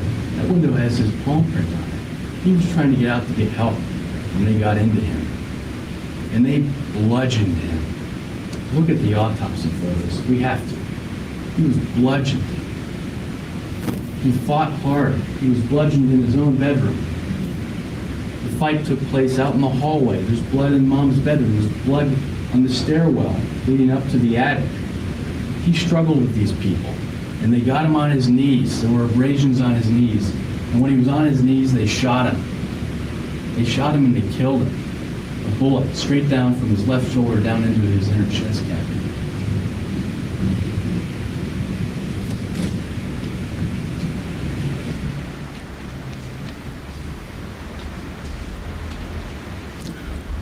We know he didn't do this because of the timing of the whole event. You heard that this is an individual that does his homework before school, irons his clothes, gets ready and goes to bed. This is a routine that he did. Dennis did the same thing. They were so similar. This is an individual that they want you to believe would have driven to the crime scene on 1161 Loretta, undetected. Not a single person saw his vehicle in the area. Came into this house, attacked his brother, staged the ladder, went into the basement and opened cabinets, staged the crime scene as though it were a random break-in, killed him, shot him, left his mother helpless and unable to even get up, left the crime scene undetected, no one saw his vehicle in the area, went home and received a telephone call from Diane that 3 separate roommates have heard. Then he was able to compose himself, get dressed, and drive back to the crime scene.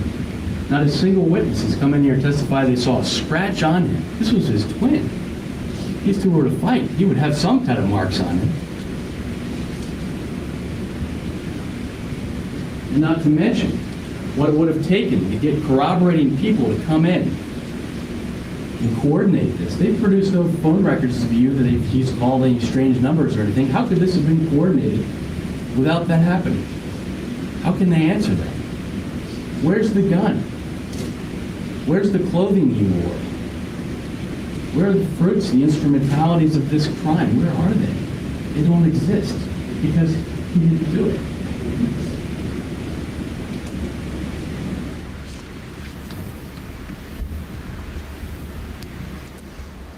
We know he didn't do this because we produced 3 alibi witnesses. And they've argued that these alibi witnesses must be lying. Let's keep in mind, these are 3 people who had no idea that Derris Lewis was being accused of anything until the very moment they were interrogated about his whereabouts on January the 18th. They were being interrogated almost a month later and asked in detail, separately, while their home is being searched, while Christian's at the police station separated from Derris. They're asked separately, what do they recall? And every one of them is so substantially similar. They're all similar regarding what happened that night, and that they didn't see him leave, that they thought they would have heard had he left. They needed a key just to get out of any door in that house. The phone calls. We'd have to believe that these individuals got together and conspired this and rehearsed this. He wasn't even a suspect. You realize the grand conspiracy that they are alleging, if that's his palm print in blood?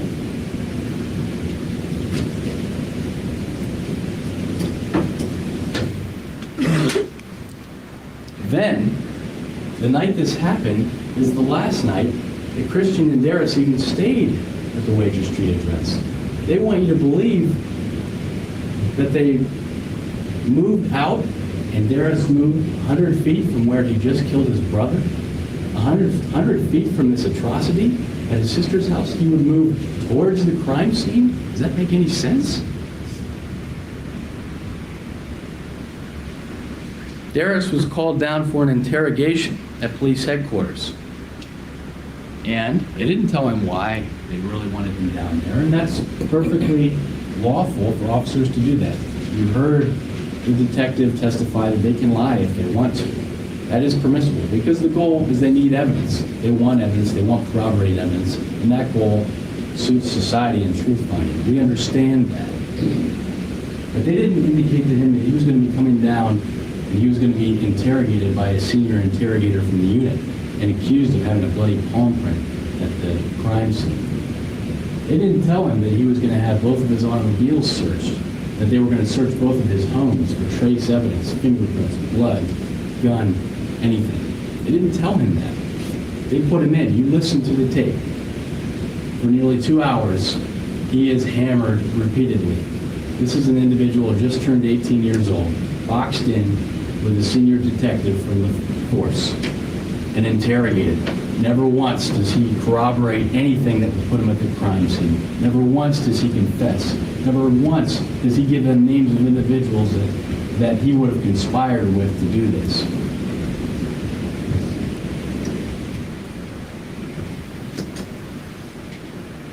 Most importantly during this interrogation, it struck me as odd, and I think while it was playing, I took a glance over here, and I know a couple of you were jotting down notes.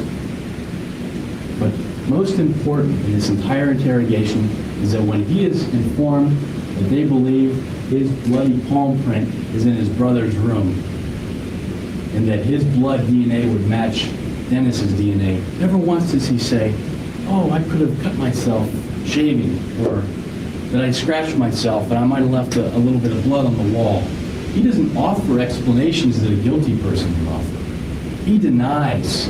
He doesn't say he was wrestling with his brother or something happened and he might have left blood at the crime scene. He says, that's not my print in blood. That is not my print in blood. And as we know, the state hasn't proven that print is in blood.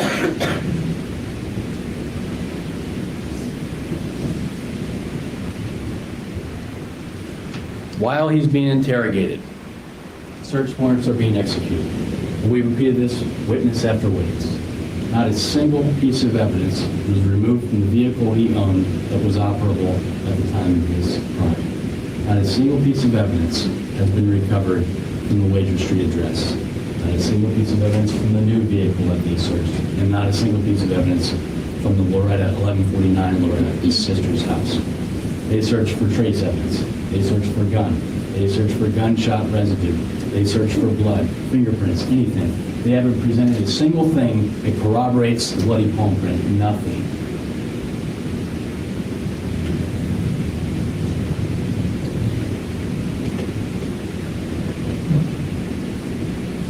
We know he didn't do this because the state keeps bringing up this argument over money.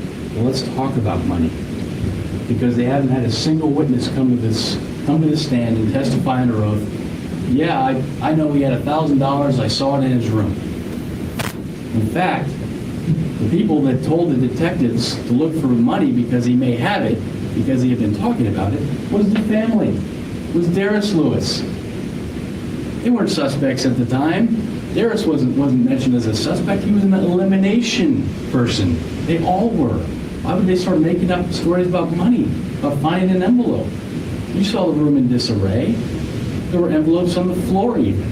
You didn't hear any testimony that had gone through those envelopes or documented what those were. The drawers in the video and on the pictures are opened in a different manner. Look at these things. These are important. They say they found a watch. Well, what would this possibly help Derris Lewis to say he found a watch when he says, Detective, it might be my cousin Joey's. It might be. Why would he give them that out? He wasn't a suspect at this time. And even if he was, why wouldn't he say, we found this watch, and I've never seen it before, and I know it's no one I know? Why wouldn't he do that? This is an 18-year-old. Why wouldn't he cover his tracks if he were a guilty person? Why come forward with any money at all? We've had corroborating witnesses. So again, we need to come to the conclusion that there's this conspiracy that they found money. But the whole family and all the alibi witnesses have organized this conspiracy. All this when he's not even a suspect. That's what they're asking you to believe here.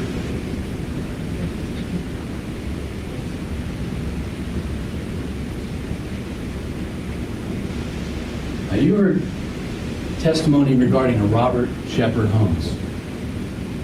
These investigators looked very hard at Robert Shepard Holmes, and they should have, because they had heard things. They got information from people that he was in the area routinely, that he was in the area that night, that he was bragging about doing this, and they received information that he had been arrested the very next night with a .38 caliber handgun. A .38 caliber handgun. They tested this. To our dismay, they haven't been able to conclude it's the murder weapon, but they have not been able to discount it as a murder weapon.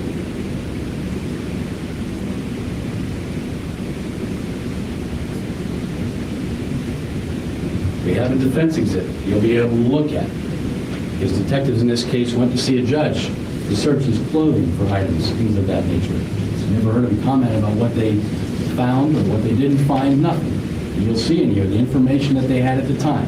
And they swore to a judge that this was information that they believed to be true and accurate. And that's why they presented it to a judge, so that they can try to gather evidence.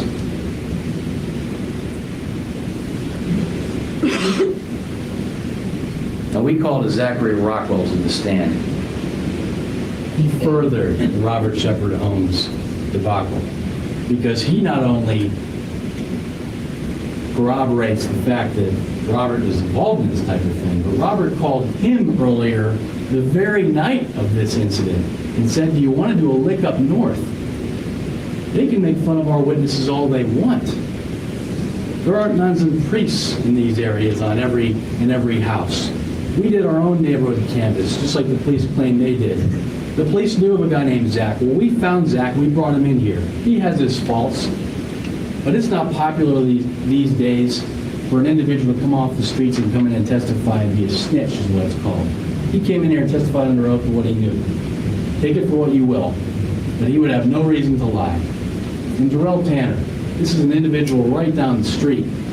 This is the Darrell that the police had in their information. We found him. My investigators got him. My investigators got him to the stand. He didn't like me any more than he liked Mr. Stead. You could tell by his questioning. But he told you he looked out the window and he saw 3 people. Well, that's better than anything your detectives have shown us. We brought those in to show you. 1 out the front, 2 out the side. Would he have any reason to lie? And if he would, it almost makes you wonder if he's somehow involved. We don't know.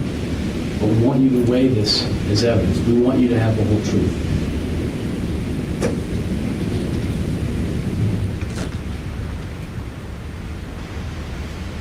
You heard from the character witnesses. If I heard this correctly, it was presented to you in a negative manner. We would call people to the stand and testify as to his character. How dare they? You saw these witnesses struggle to get to the stand. They struggled with every word. How many of us in this room at the age of 17 would have had such nice things to say about us? How many in this building would? Most likely none of us. And I wrote down some of the things that they told you. He was never violent, that he was in fact protective of Dennis. Never missed school activities, straight A student. He volunteered his time to raise the minimum wage. He himself went to Giant Eagle and worked for minimum wage with his brother Dennis every day. These people are sickened by the accusation. And when you see this, it sickens me. I hope it sickens you. I do.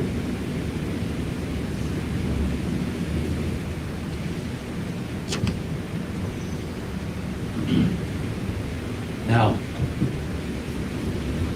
you're going to shortly be asked to go back in the jury room and deliberate.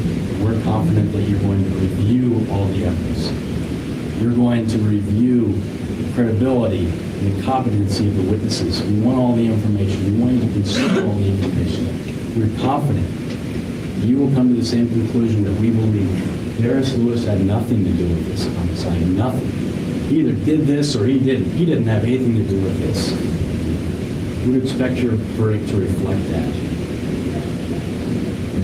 I'd like to leave you with a story that an individual told me, a colleague of mine, that I've been fortunate to meet. And I want to share it. It's a story about a smart aleck young boy, a wise old man. You see, this smart aleck young boy, he was always trying to pull one over on the wise old man. And he got this idea. He was going to make a plan to capture this little bird from the forest and take it to the wise old man. And his idea was to approach the wise old man and ask him, "Wise old man, is the bird alive or is it dead?" And his idea was that if the wise old man responded that the bird was dead, he was going to open his hand to release the bird and let it fly away, just to spite him and get one over on him. And if the wise old man were to respond that the bird is alive, he was going to squeeze his hands. He was going to crush the life out of the little bird. That's what he was going to do, just to prove him wrong. So the time came. He approached the wise old man with his hands cupped. He said, "Wise old man, what do I have in my hand?" The wise old man responded, "You have a bird, my son." So the boy asked then, "Is the bird alive or is it dead?" And the wise old man responded, "The bird is in your hands, my son." Ladies and gentlemen, this case is now in yours. Thank you. Thank you. Thank you, Counsel. I heard that story when I was a little kid at summer camp. The wise man in my version of the story said, "It is whatever you say it is." No, Flashbang can't eat any leftover turkey because there was no leftovers. Right, Flashbang? They ate it all. Or maybe that was different leftovers. that you still don't have. They still didn't leave you leftovers. Frank. Oh, Frank, you always brighten up my day. Have a good night, Frank. And come back tomorrow because we're going to finish this thing up. Wrap it up. Bye, Frankie. Like every smart man should. That's Yep. all I'll say about Wrap that thing up. I don't know. Whatever. Squirrel. I have no idea. All right. That's it. Evidence is in. Oh, forgot. We got rebuttal. Maybe we'll Right actually. now? No. No. No. I was like, how could you forget something like that, AJ? Jesus. No, I'm not doing that tonight. I can't handle any more of the state right now.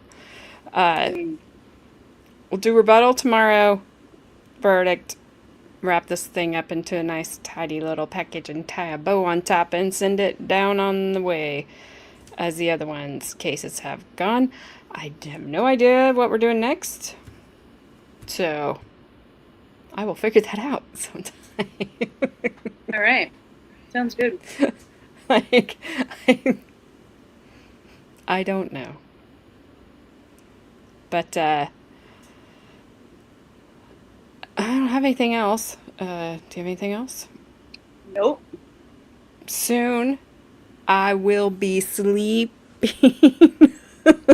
You should be sleeping right now. 6 minutes past your bedtime. Lord, woman. Oh my gosh. I haven't made it to bed by 8 o'clock in I don't even know when. What are you, a rebel I think I was now? up till like midnight. 7 now. It's 8:07. Wow. Yeah, no, I think it was like midnight. It was pushing midnight. Friday night or Saturday night, I don't remember. Yeah. Yep. Wow. And midnight. the Good for you. I know. Hey, it's been a while since I have Little stayed up till rebel, midnight you? because I haven't had any reason to. But other than that, It's too Yeah, warm no. to be sleeping. sleep. It is not too warm to be sleeping here. My temperature hasn't updated on my computer. So, that's because it's really no update. It's gone up 1 degree, 73. Nice. Woohoo! Low of 66. All right. Night, night, old people. That's right. That's right. Meanwhile, back at the ranch, Snipe Hunter's still stuck to his chair. That's all right, because he's too scared to get up now. He's like, He's just like, oil I'm sorry. can, oil I'm sorry, can." boys. He's like, I wonder if I pour some water down there, if they'll unstick. Or yeah, I guess you could just pee. I don't know. Can't help you. I am not in the Dakotas. I would 'Cause I not. can't remember pee. which one. Then you'll be stuck, but also you'll smell like pee. So I would not recommend that. Sliding away, yeah.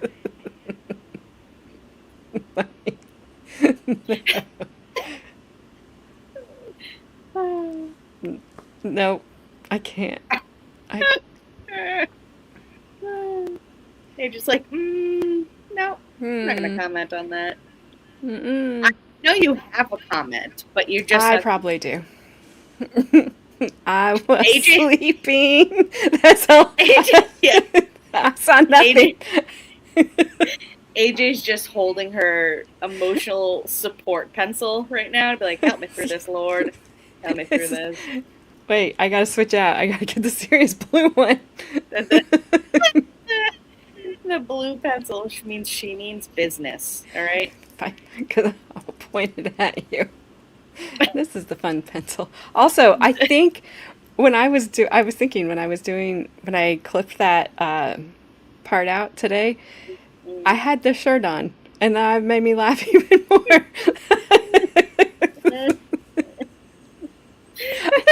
I think I had this on, which was great because now every time I wear the shirt, I'll be like, because I was sleeping. and I think his cousin woke him up. I don't know. I've heard the part afterwards, but then he starts speaking in his normal cadence, whatever, again. So I'm like, nah, boring. We don't want that part. We just needed this part. And you would have thought the fun pencil would have had more girth. Wow. Well, I mean, That's called the bread making tool. I put 3 together. Owie. That looks, no. All right, you guys go settle down. Settle down. I would. I'd poke my eyes out. I don't know how Wow. I am going to settle down now after that. I mean, Lord. 3 pencils? You know- No, thank you. No, ma'am. I have this pencil sharpener here, and I have 0 pencils to sharpen.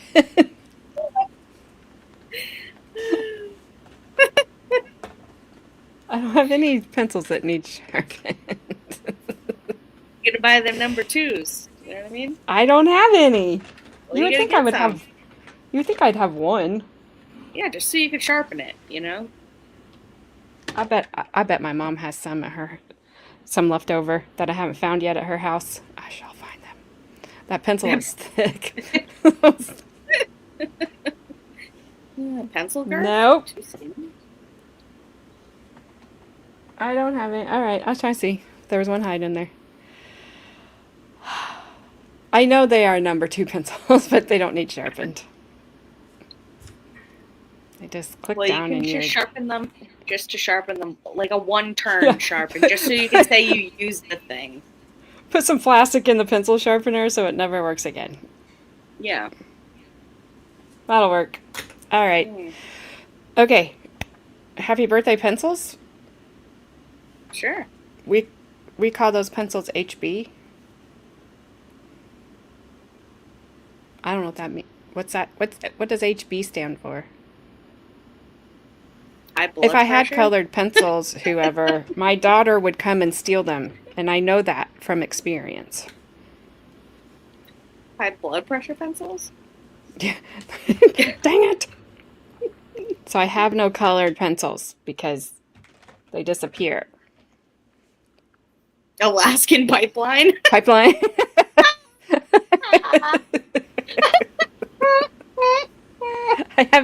I have no unicorns. Oh my god. All right, you guys.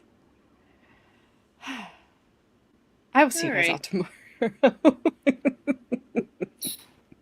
I promise nothing. Well, you better be here for the end of this. Yeah, I will. But I still Okay, I was gonna say, I would be sad if you weren't here to wrap this up. I miss Ronnie. Ronnie's not been here. She's making cakes, and her granddaughter is Oh, getting out of yeah. school and all kinds of stuff. She's got a lot of stuff going on right now. She's busy, and she probably had to make chili and iron things. She has to make so much chili, she's pissed, okay? She's Oh. out there ironing the chili, all right? That's how busy she is. Night, Chloe. All right. I don't know what's going on upstairs, but I hear something I shouldn't be hearing from my dogs. So I'm going to end this because I need to go make sure that they're not destroying things. So right. we will see you guys all tomorrow, as long as my house is still standing. All right. Here we go. See you later. Bye. Hot mannequin love is kinda uncanny. Click, like, subscribe, ooh, piece of candy. Looking for my spotlight, chasing my vibe. Still looking for my credibility online. Ooh, hot mannequin love, candy on the floor, don't pick it up. Chasing all the clicks, chasing all the views. Credibility's hiding, but I'm bringing you the news.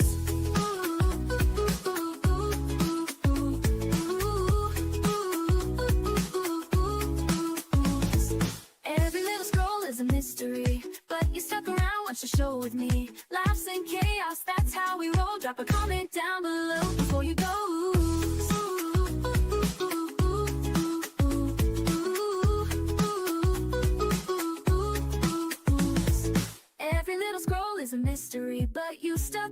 watch the show with me. Laughs and chaos, that's how we roll. Drop a comment down below before you go.